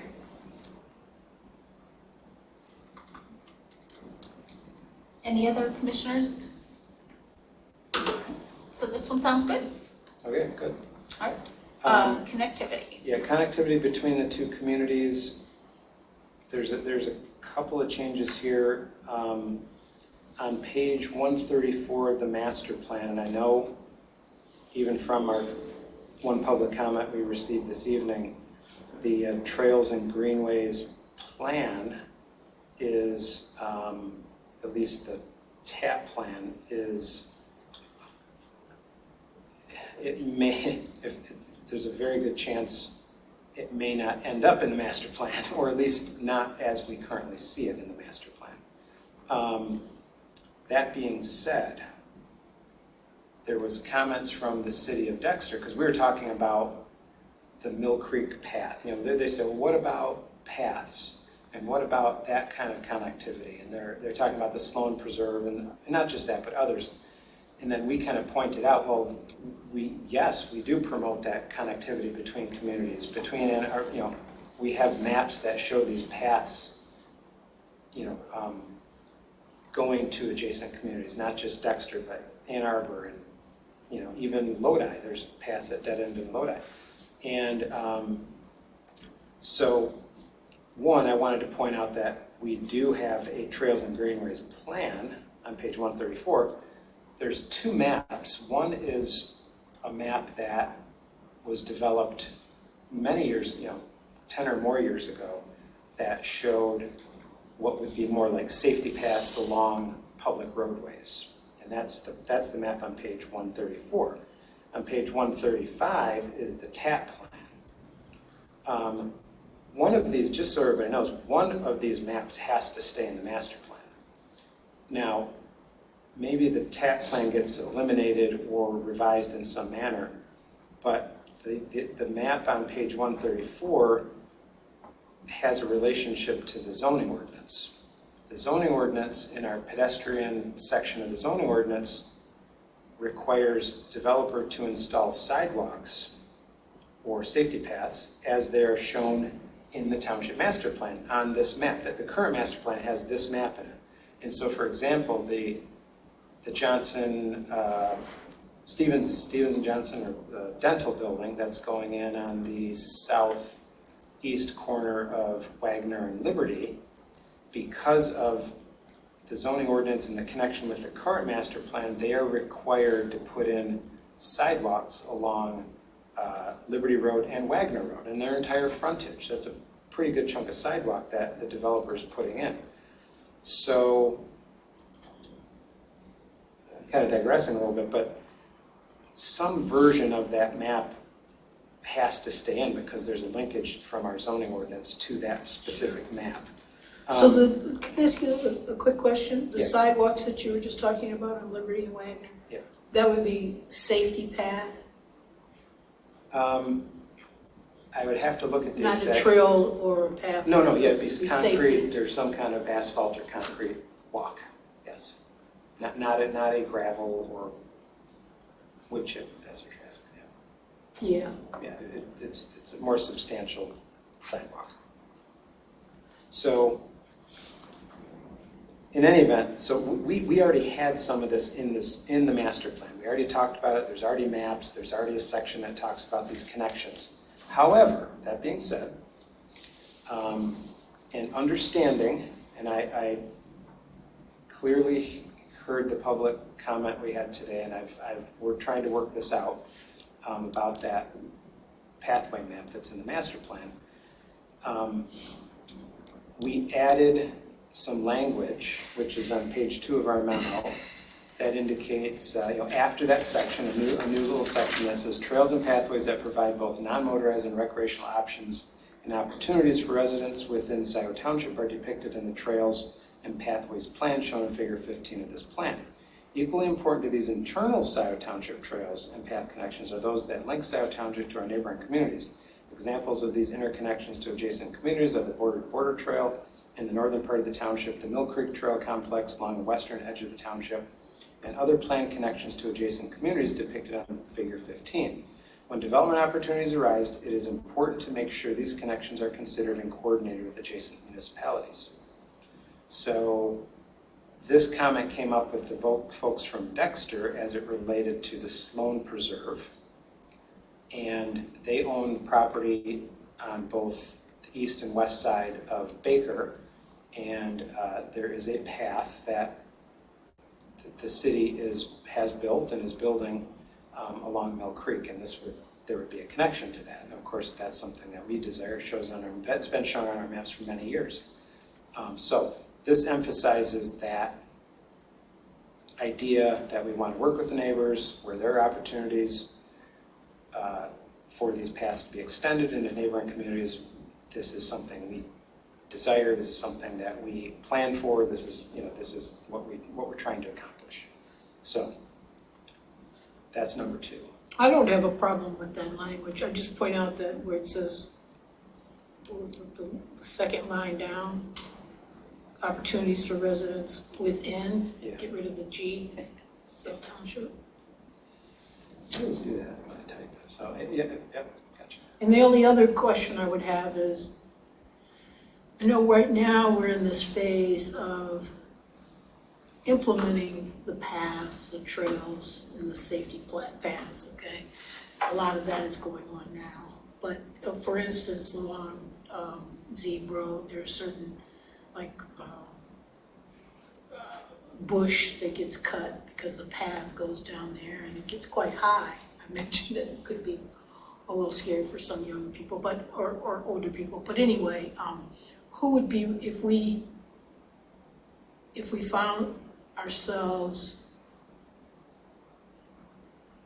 adding on or working with the city of Dexter for this Mill Creek path that they were interested to talk about, who would be responsible for the upkeep of the path with those issues? So I guess this language does not address that. This language is pretty open. Yes. I'm just throwing that out as an issue that came to my mind when you were An issue, it's a good issue that comes up commonly.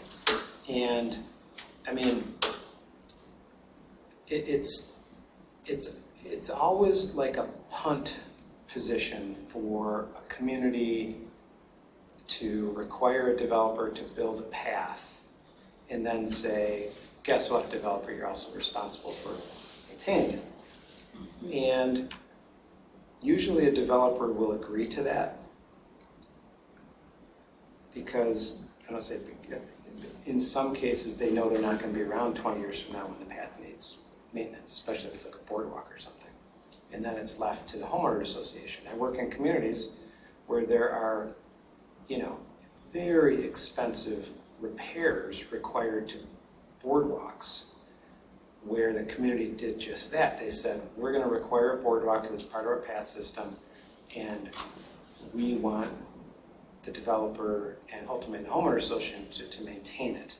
And that becomes problematic because homeowner associations don't always understand what they have to maintain. And they usually don't have the money saved to be able to maintain something that expensive. So that's a really policy decision that the township's going to have to ultimately address, and what the long-term maintenance of these facilities, who will maintain them, how are they going to be maintained. I'll tell you, in one of the current developments we're looking at, and that's the Woodview project. We've been working with the developer to try to install a pathway, and discussion came about that particular issue. Mm-hmm. And it was my opinion that if this pathway was as important as the township said it is, then it should be the township's responsibility to maintain that pathway. And I believe that's the way it's going to go. in the development. Now, those negotiations have not been done. I'm just telling you. I mean, you raise a point that I don't think there's a good answer to at this point. However. And I understand, I wasn't really looking for an answer, I just thought I'd throw it out there for Yeah. the members' digestion. So I'm just trying to, there's a figure 15 and a figure 16 in the master plan. And what you're saying is at least the figure 15 or something like that needs to be maintained in the plan because of the link with the zoning ordinance. And the issue becomes more of the someone taking a potential piece as being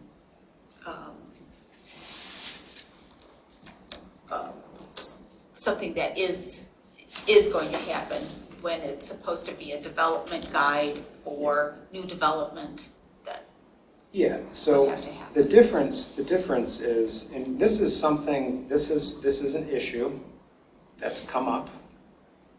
Public has raised it, rightly so. And there's figure 15, which almost, except for the Mill Creek path, every other path is on a public road right of way. This is old kind of traditional safety paths along the side of the road. So that's what in figure 15 depicts. This map was developed years ago as where the township would like safety paths along the adjacent right of way. These are the locations where if a developer was to, put in a subdivision or build a new commercial building or who knows what, and they happen to be adjacent to one of these dashed red lines, they have to install the sidewalk or the safety path. Those are, primarily along Zeeb Road, Dexter and Arbor Road, Liberty to a certain, Liberty between Zeeb and Wagner, almost all of Wagner Road, Baker Road to a certain degree. This plan shows West Delhi going up through the little town of Delhi. That's, and then it also shows other paths like the border to border and that sort of thing. So we're going to have some map, or we're going to have to amend the zoning ordinance. If we take these maps completely out, we'll have to amend the zoning ordinance, which we could do, I suppose. But I think I think what the city wanted us to address, I think I've tried to address it in this paragraph. But there's a bigger discussion amongst the Planning Commission about these maps and which map we ultimately put into the master plan, if any. So I'd like to see both of the maps remain. Is it possible that we could do a different version of the trails and pathways and take out the ... lines that go over people's property? Sure. Would that affect the language in the master plan? That change, that'd be contrary to the language in the master plan in that section? If we took that, we made that map different? But we still have one, in 15, we still have one that goes through property, if I'm reading it right. Yeah, I think that's the Mill Creek. Mill Creek one. Which we own some of that property. And some of the other property is pretty much school property. So that one is a lot easier to do. And part of that path's already been built. So. Yeah. I'm just trying to figure out, or is there some way that you can make it really clear?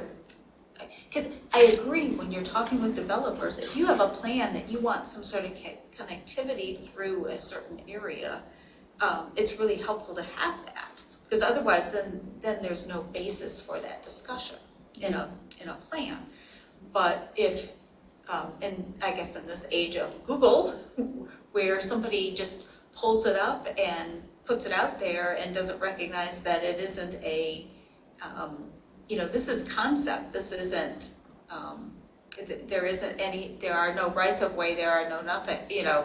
How do you differentiate from that and make it clear that there's concept and there's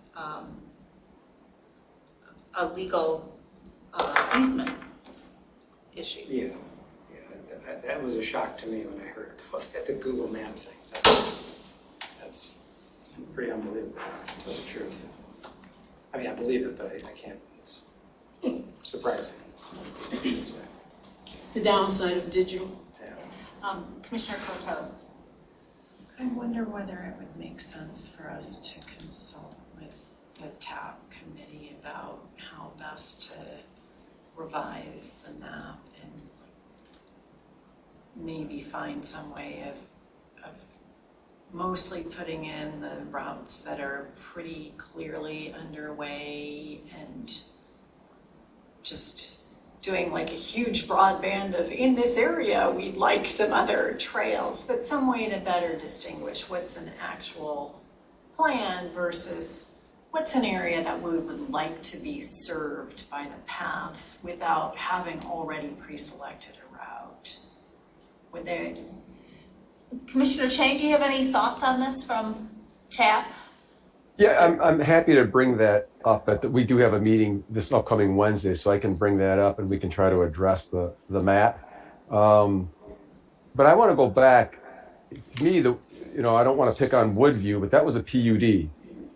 And a planned unit development means they need to provide a public benefit. And so in exchange that they got an increase in density, or any PUD in the township, if they want to have an increase or a change in zoning for, an increase in density, I think the least we should be asking is for a path. So it's, I just want to make a correction there that if indeed the township is going to say, well, if it's so important to us, then we should be the ones responsible for it. I'd like that petition sent back to the Planning Commission so I can reverse my vote in favor of supporting an increase in density. It's kind of a give and take, and I'm not picking on Woodview because I think anything that's coming in for a planned unit development, it's a give and take relationship, and I'm happy to give the increase in density or commercial floor area, but I think the township deserves something in return, and I think the path is probably one of the least things we could have asked. So I'll leave it there, but I'm just setting that out there that at least for trails and pathways, if they're a PUD, I will be asking for it in the future, and I expect it, that they will be installing them, developing them, and maintaining them. Okay, so your point was, it's not just the intent in your mind is that they would be maintaining them as well, and not that was the core of your point. Yeah, absolutely. Okay.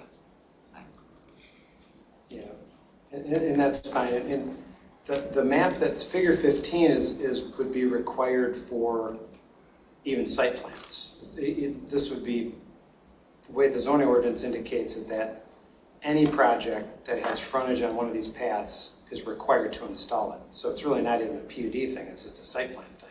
Mm-hmm. And in any event, I guess that's a whole other discussion. So.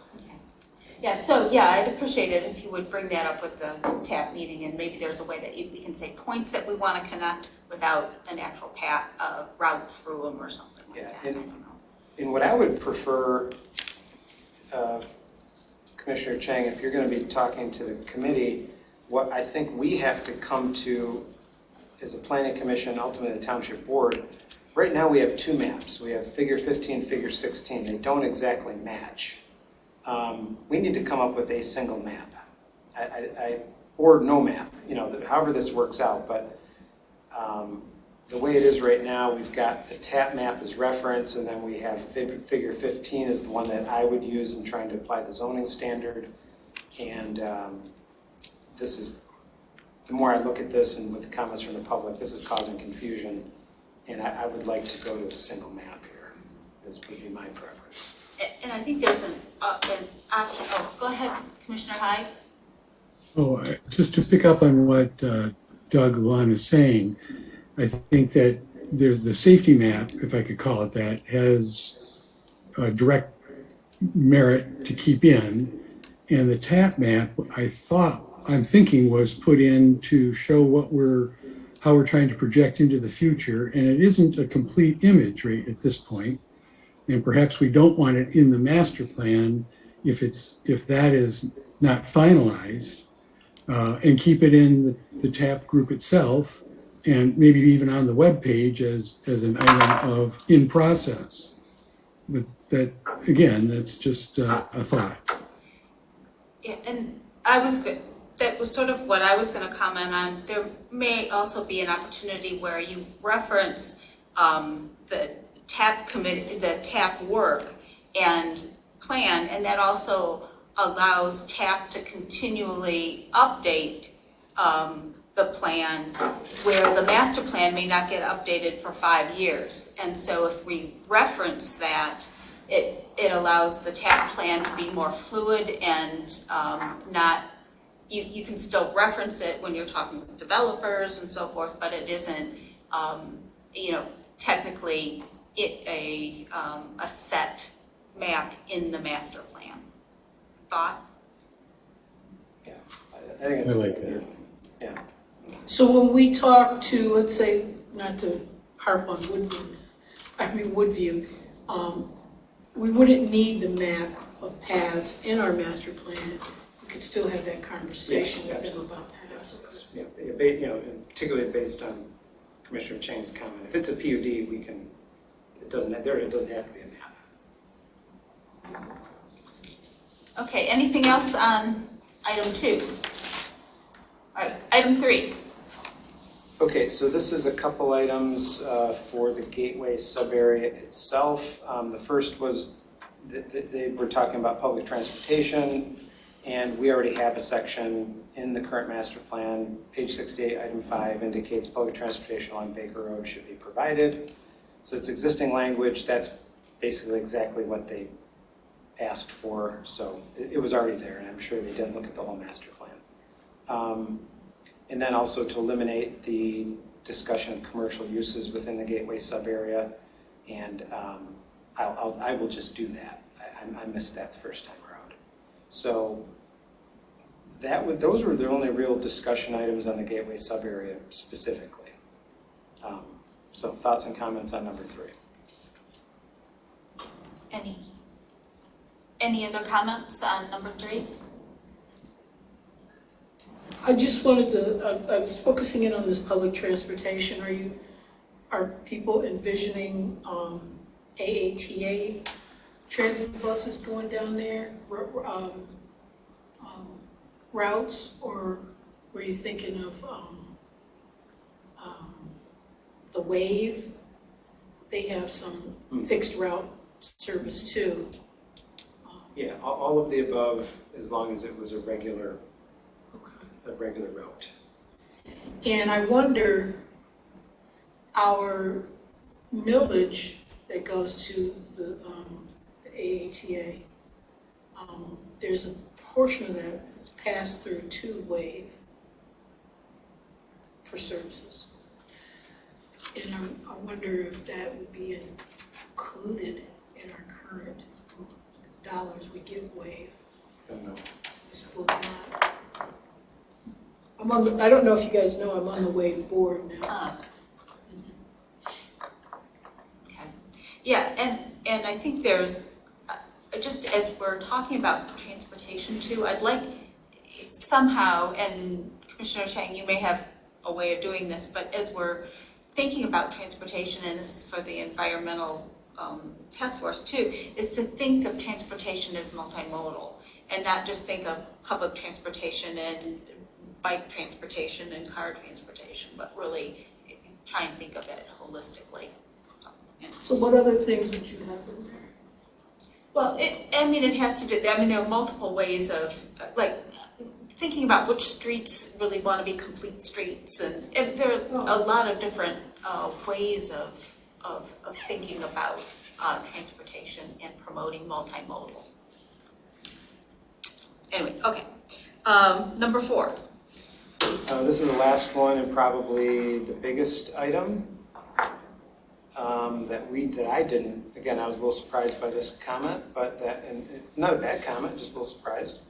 But this would be including that little northwest section of the township into the Gateway sub-area.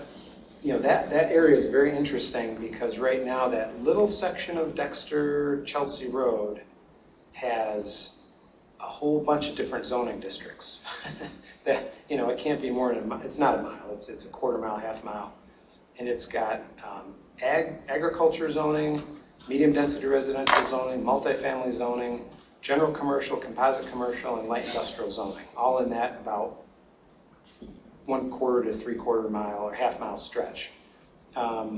So in a way, it's almost a de facto mixed use district because there's all those districts that are all next to each other. If we were to include this in the gateway sub-area, we'd probably have to have some different language than we do for the Baker Road gateway area, because there are already some industrial like Cribley drilling, and there's some heavy commercial type uses within that area, including the A&W, as well as some residential uses within that area. So it really is kind of a mixture of uses. One of the other interesting parts to this is that because this is in Scio Township, none of these properties, of course, have sewer or water, and there's no possible way Scio Township could provide sewer or water that far away from Jackson Road. So the only way these properties are going to develop in any kind of intensive way that would be more similar to the city of Dexter would be if the city of Dexter was to provide sewer service to these areas. So kind of throw that into the mix. And if the city were to provide sewer to those properties, they would also require it to be annexed into the city, because they don't provide sewer without annexation.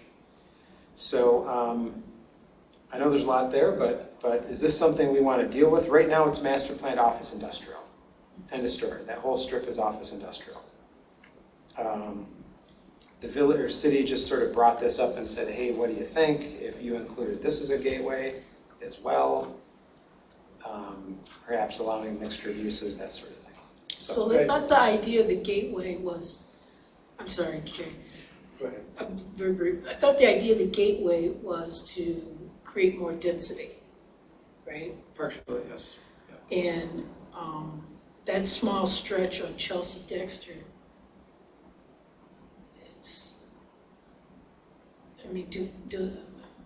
is there room for dense development, residential development in there? Probably not. You know. I think if we do anything with it, Doug, it's just setting it up that they're going to want to annex it. Yeah. And it's just going to be the argument that, you know, that's, and maybe, and it wasn't until you just talked about it that it dawned on me that maybe that's why they brought it up. Because they were very adamant about providing sewer and water services if they did not annex the property. And I don't think they can discharge into Mill Creek along there, can they? Yeah, who knows, right? So, do we need to do anything with it, I guess is the question. Any other comments?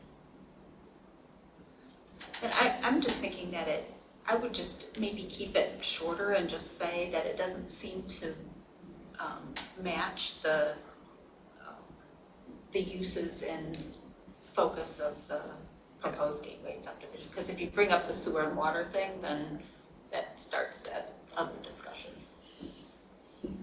That other. What do you think, Doug? Yeah, it's so, I mean, It's so different. I get it. I get that it's a gateway into the city of Dexter, and I know everyone thinks that's part of the city of Dexter, but it doesn't match what we're trying to do along Baker. It's very different. So for me, if they want that to appear to be the gateway of the city of Dexter, then they will need to sell Scio Township sewer and water services. And we'll talk to them about what we want to zone it, and it'll look like the gateway. And I mean, that's the way I look at it. Of course, I have no power over that, but they're not going to do it, according to them. So we'll just say it doesn't match. Or it's Yeah. And so maybe maybe it's a future discussion. Yeah, maybe premature at this time. Yeah. Is that too much info? All right, we still have an agenda item to finish up. Okay, I hope that was helpful.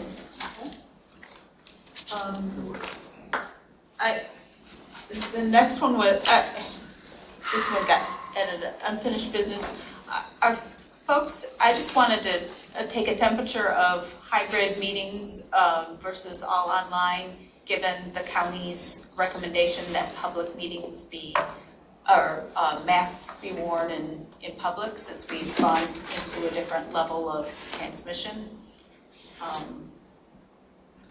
Obviously, the public is happy to be online. Commissioners, I mean, it does require someone to be here. Yes, Commissioner Hyde. Well, this is an experiment tonight, and speaking from the side of the screen that the public is also seeing and watching from, I will say that having some of our commissioners in the room, it isn't always as easy to hear you as it is the other commissioners that are online.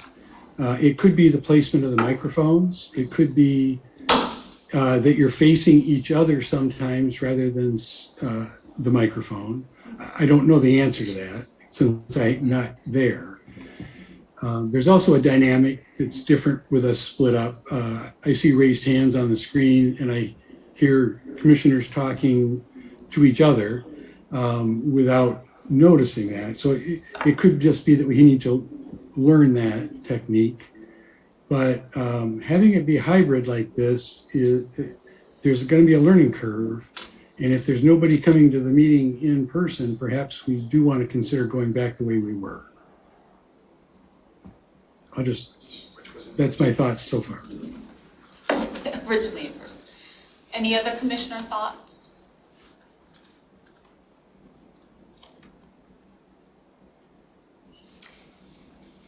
Okay, do we want to try another one, a hybrid? I mean, I feel like I'm learning to look for hands up there. It is a little, you have to get used to that. And so I thank people for saying, all right. There's a learning curve. Yeah. You can have one meeting in person and one meeting virtual and see how that works, just in case the public wants to come to these meetings. Another one. Yeah. But if this trend continues this way, then maybe what Commissioner Hyde just said would make a lot of sense 100% of the time.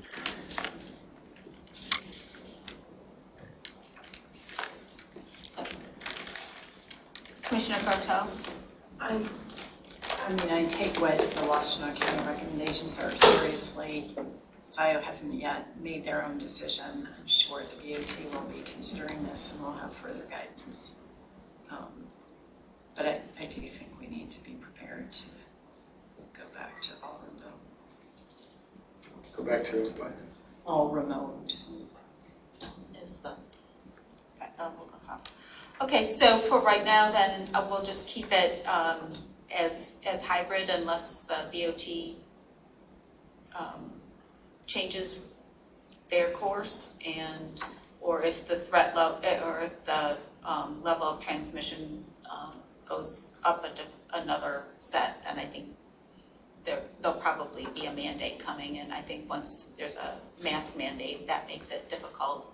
You're better off online, I think. Do people agree with that? That if there's a mandate, you're better off online? Okay. All right. We'll kind of keep that under consideration then. All right. Moving on to new business site plan 21006, 10 feet forward addition. I think Chris has a comment. Yep. Sorry. Just going back to the unfinished business, did we want to make a motion for the master plan? We left that one blank. Is this a discussion? Mr.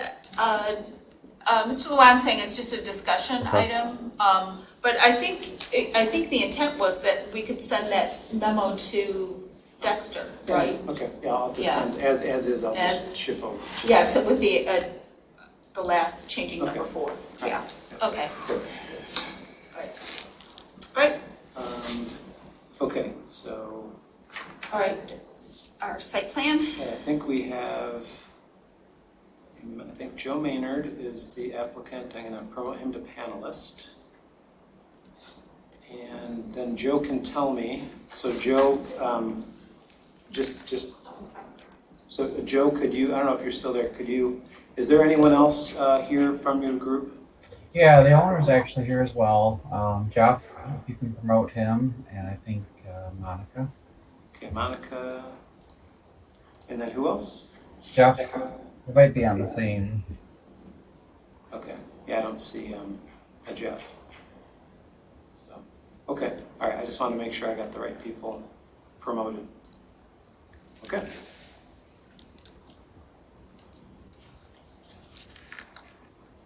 So, back to you, Jen. Then, Joe, did you want to share your screen or just sort of start with a presentation, and then we'll hear from our planning consultants and engineer? Yeah, I can. Unless Jeff, do you want to do a presentation on your, or I can? Doesn't. Go ahead, Joe. I think Okay. All right. I'm So, versed at this. Oh, and we do need names and addresses, please. Okay. So Joe Maynard, Washington Engineering, 3526 West Liberty Road, Ann Arbor, Michigan. Monica Forward Design Build and 10 Feet Properties, 5023 Green Nose Lane, Ann Arbor, Michigan. Jeff Forward, same. Okay, thank you. And if you want, I can share my screen here. Give you a quick rundown of the project.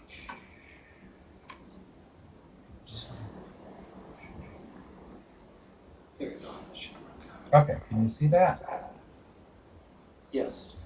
All right, so go back up to the beginning here. Obviously, this is a site plan for a building expansion and parking lot and other related improvements on 8110 Jackson Road.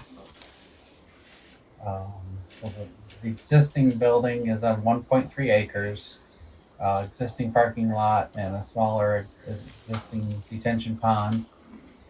It has a shared use driveway with other businesses in the area. So the idea is to just do some minor improvements to the parking lot so that the owner can expand the building for a workshop area. So the workshop, it'll include a couple handicap parking spaces addition, a dumpster enclosure. The building has one, zoom in here a little bit. Got one space for delivery cars, delivery vehicles. One of the questions was the frequency of those deliveries, and it's a box truck that comes about once every other week for deliveries. The other question was regarding the use of the overhead doors. The overhead doors are more for employee, get fresh air in, get some sunlight during the day for the employees. And it's similar to what a lot of restaurants are doing now. Get those doors open, get that fresh air in there, fresh light, things like that for the employees, employee meetings and things like that. So we've done soil testings with the Washington County Water Resource Commission regarding the stormwater pond design. That system is approved now.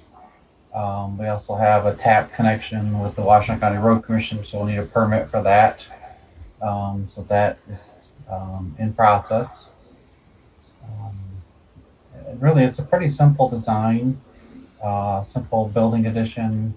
There's nothing really too unique about it from what you've seen other projects. And if we go down to landscaping will bring the project up to current code for compliance regarding landscaping around the building, street landscaping, parking lot.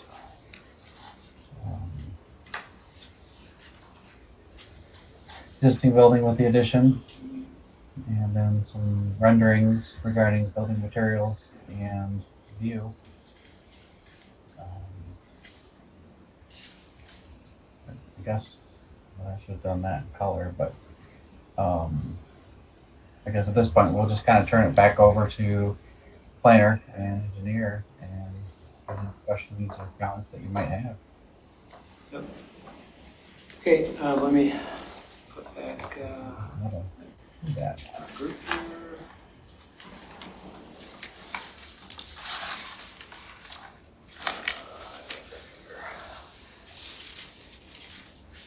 Okay.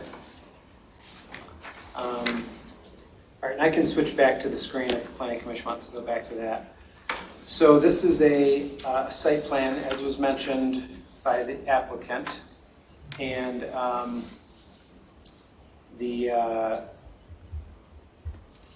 this is about a little under 3,000 square foot addition onto the existing building located at 8110 Jackson Road. So as a site plan, this is a little different.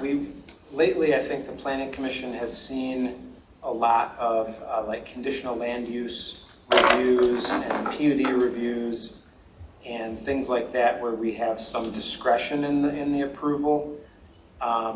When you have a site plan, it's a little different in that as long as the applicant meets the minimum standards, the township has to approve it. There's really we don't have a lot of choice because it's just if you meet the minimum standards, the project gets approved. In this particular case, as you go through our report, you'll see, with regard to dimensional standards, like what we call them the bulk requirements, like front side rear setback, all the standards have been met. There are no significant natural features on this site. It's basically a mowed lawn where they're putting this. It's an existing office building. The building location site arrangement is fine. Parking and loading meets ordinance requirements. We just had one comment for the applicant to verify when deliveries will occur on site to ensure that circulation is acceptable and that deliveries don't interrupt, parking and circulation. Perhaps the applicant can address that in a moment. Mr. Maynard mentioned a little bit about the use of the overhead doors.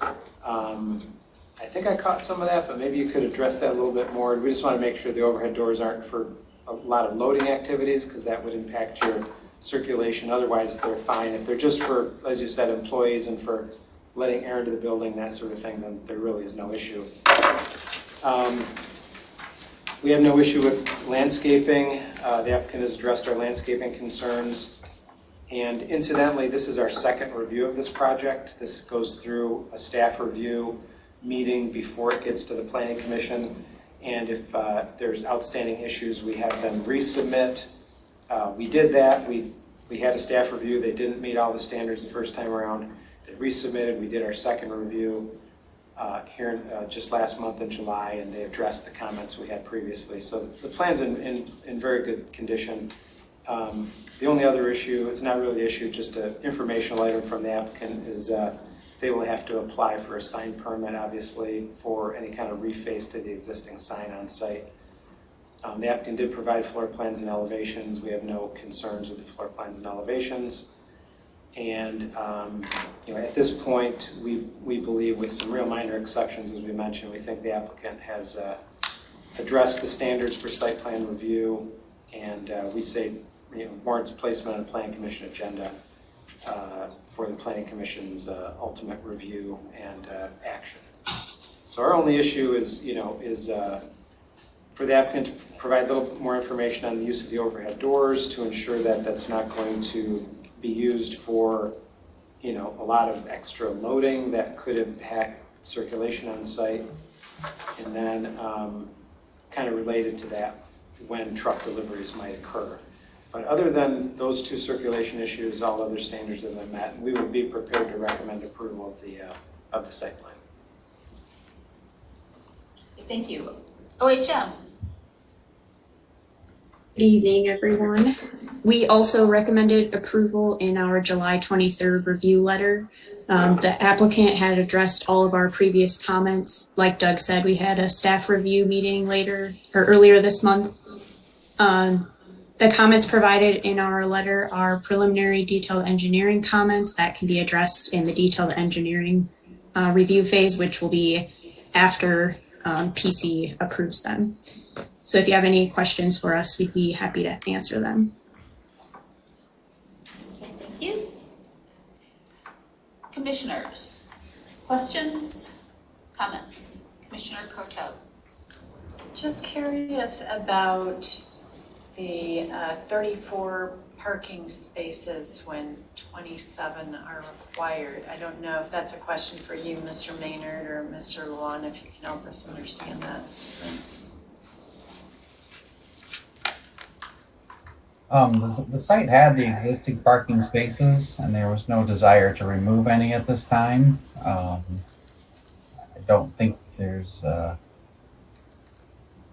mean, given that they have clients coming and going, I think, and I guess, Jeff, I'll let you kind of add to that, but I think the idea is to keep the parking spaces that we have. We don't necessarily want to take them away.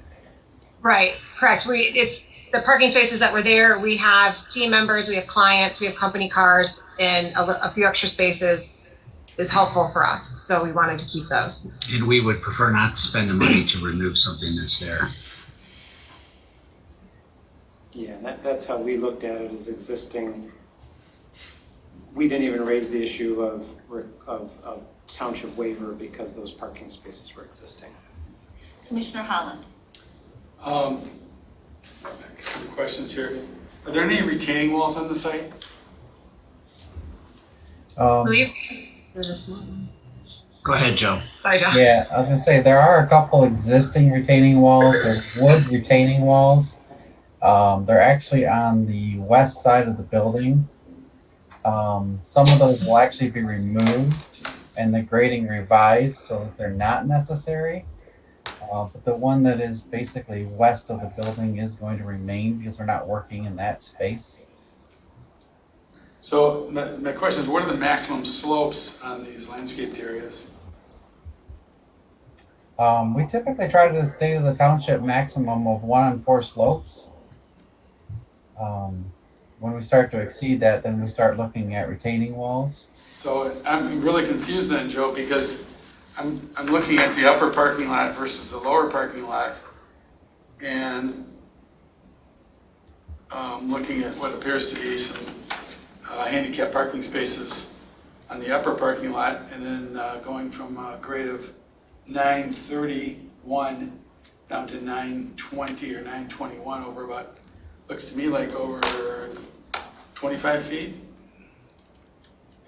Yeah, actually, that's the existing grade in that space. What we have is a 2-story building, and the upper handicap spaces are to go on the upstairs floor, and the lower ones are to go in the downstairs floor.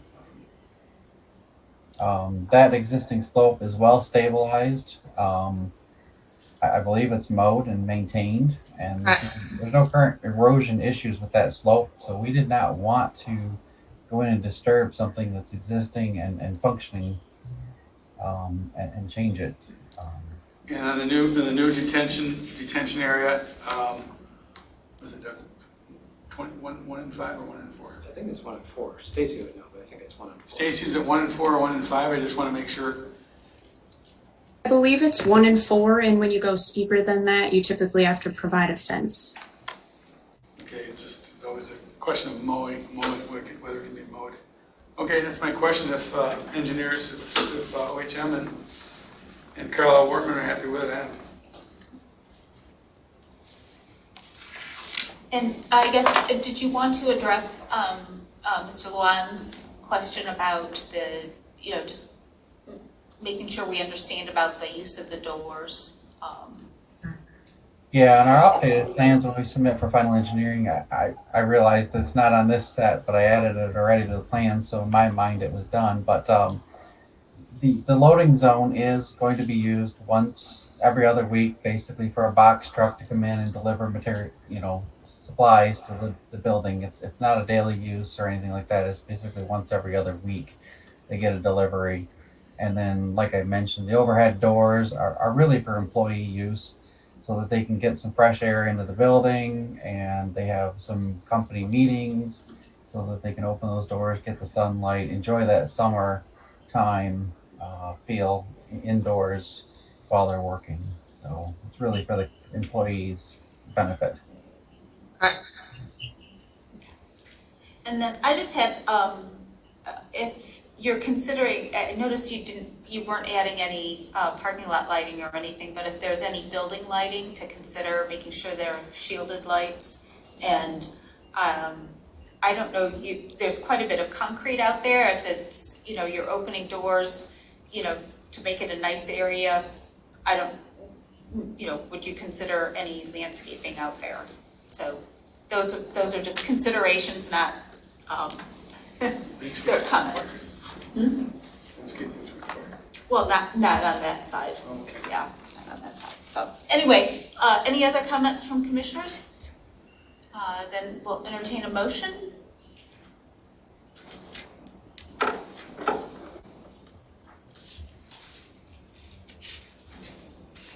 Someone want to start that?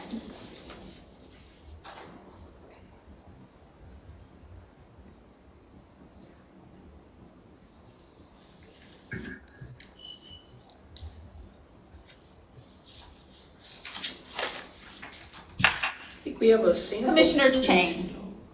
Okay. Based upon the information received from the applicant and reflected in minutes of this meeting, the Planning Commission finds the site plan number 21006, 10 feet forward addition, meets the required standards and findings for final site plan approval pursuant to section 36-180 of the zoning ordinance and recommends approval. Condition on. Support. Do we want to, were there conditioned on the comments and the, Because weren't there some comments left Yeah. by OHM? yeah, there were. And Carla? Friendly amendment would be with the following conditions, concerns noticed in the township engineer's review dated, Stacy? July 23rd. Okay. July 23rd, 2021. Township planners review data. July 14th. 14th. And July 14th for the planner's review. Okay. Is there support for? Support is amended. Okay. Motion by Commissioner Chang, supported by Commissioner Holland to approve the site plan number 21006. Any other comments? All right. Roll call vote, please. Okay, Commissioner Hyde, Yes. Commissioner Courteau,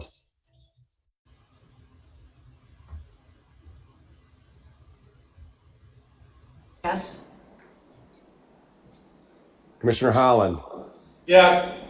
Commissioner Moore, Yes. See how that's. Commissioner Chang, yes, Commissioner Sharma, Yes. and Commissioner Culbertson. Yes. Okay, approved. All right. 3-0. Move on to reports. Thank you. Thank you. Thank you. Thank you. All right, we did receive written reports, but I don't think they were in the packet. If we just want to touch on those, the reports. OHM, did you have anything you wanted to mention? No, we have nothing new to report. Okay, Carlisle Wortman. Nothing new except the adjacent community comment period, and we've also included the public comment period for the master plan ends on August 23rd. All right, I have nothing to report. Board of Trustees, we did get a written report. Do you want to just mention the two items in there? Just briefly, the Board of Trustees passed changes to the water and sewer ordinance. Some of those were responding to new requirements, and then also passed a new fee structure for cost recovery. The board is proposing to set dates for hearings for several neighborhood-initiated road special assessment districts. And the board did vote to apply for American Rescue Plan funding. Can you speak up just a little bit, because I think I'm having a hard time Sorry. picking you up. The board did vote to apply for American Rescue Plan funding and will be considering how to direct those funds. continue to work on rules of order and administrative structure and staffing. And the current assessor retired, and we have a new assessor who is now started. ZBA has not met. DDA? DDA has not met, however, the sign has been installed at the Holmes Brewing site, the Partner Protect Renew, the Michigan Department of Environmental, Great Lakes and Energy, which DDA is overseeing. And DDA is moving forward with the bus shelters. And Road Commission Advisory, local roads, that hasn't met yet, right? LPC, that was, you had a written report if you just want to. Right, no new matters arising, but we had a successful tour of West Scio Preserve, co-sponsored with Parks last Saturday, and the next tour will be Liberty Pond, September 11th at 10 o'clock. COA has not met. Parks and Rec, we did get a written report. You want to just touch on the highlights, because the written if we can get the written reports in at least by Monday morning, they can upload them into the packet. But if they're later than that, it's kind of hard. Yep, we'll do it earlier next time. Okay, thanks. So just the highlights, some of the improvements to some of the Sloan Preserve parking area and Marshall Park work that were approved by the Board of Trustees will be going forward. Commissioner Courteau already talked about the nature walks that are ongoing, and that's been nicely attended. And I would also say that the Parks Committee will be meeting next at 5:30 on September 7th. So people can show up and watch that one too.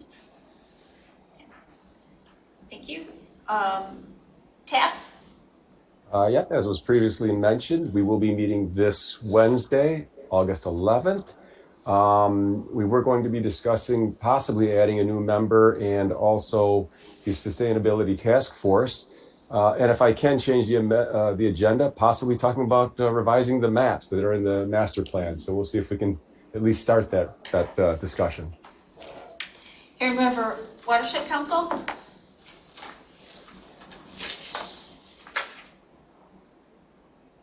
Commissioner Hyde, was there anything from that group? Oh, I'm sorry, I didn't hear what you were saying. Oh, hearing member Watershed Council. Yeah, there's been no meeting and I have nothing to report. Okay. Then we'll move on to the minutes of July 26th, wasn't it?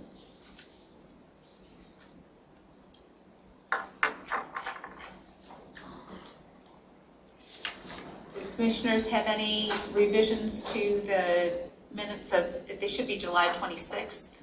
Yeah, the agenda says the 27th, I didn't catch that. We had the presentations and the appointment of the task force members.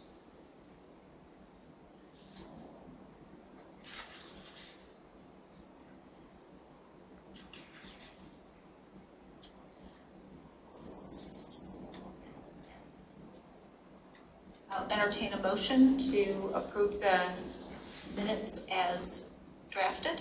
I move to approve the minutes of July 26th as drafted. Moved by Commissioner Moore, support by Commissioner Courteau. Any further discussion? Roll call vote, please.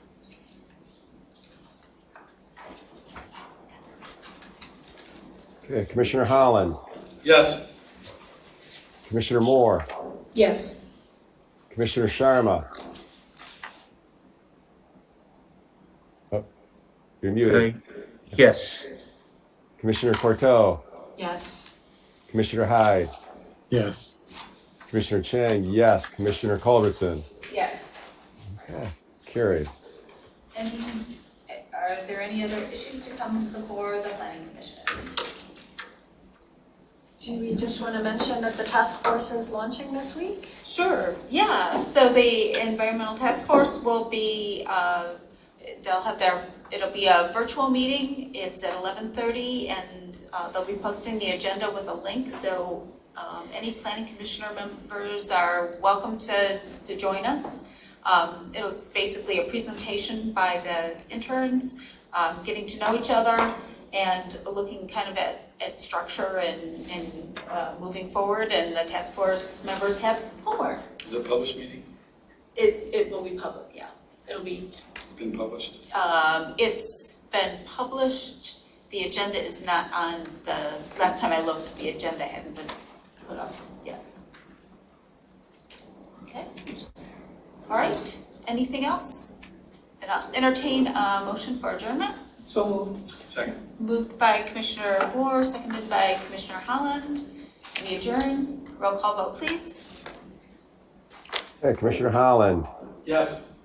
Commissioner Moore, Yes. Commissioner Sharma, Yes.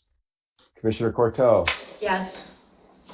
Commissioner Hyde, Yes. Commissioner Chang, yes, Commissioner Culbertson. Yes, and we're adjourned at 9:24. Thank you, everyone. Everybody. Really good for all the stuff we had on.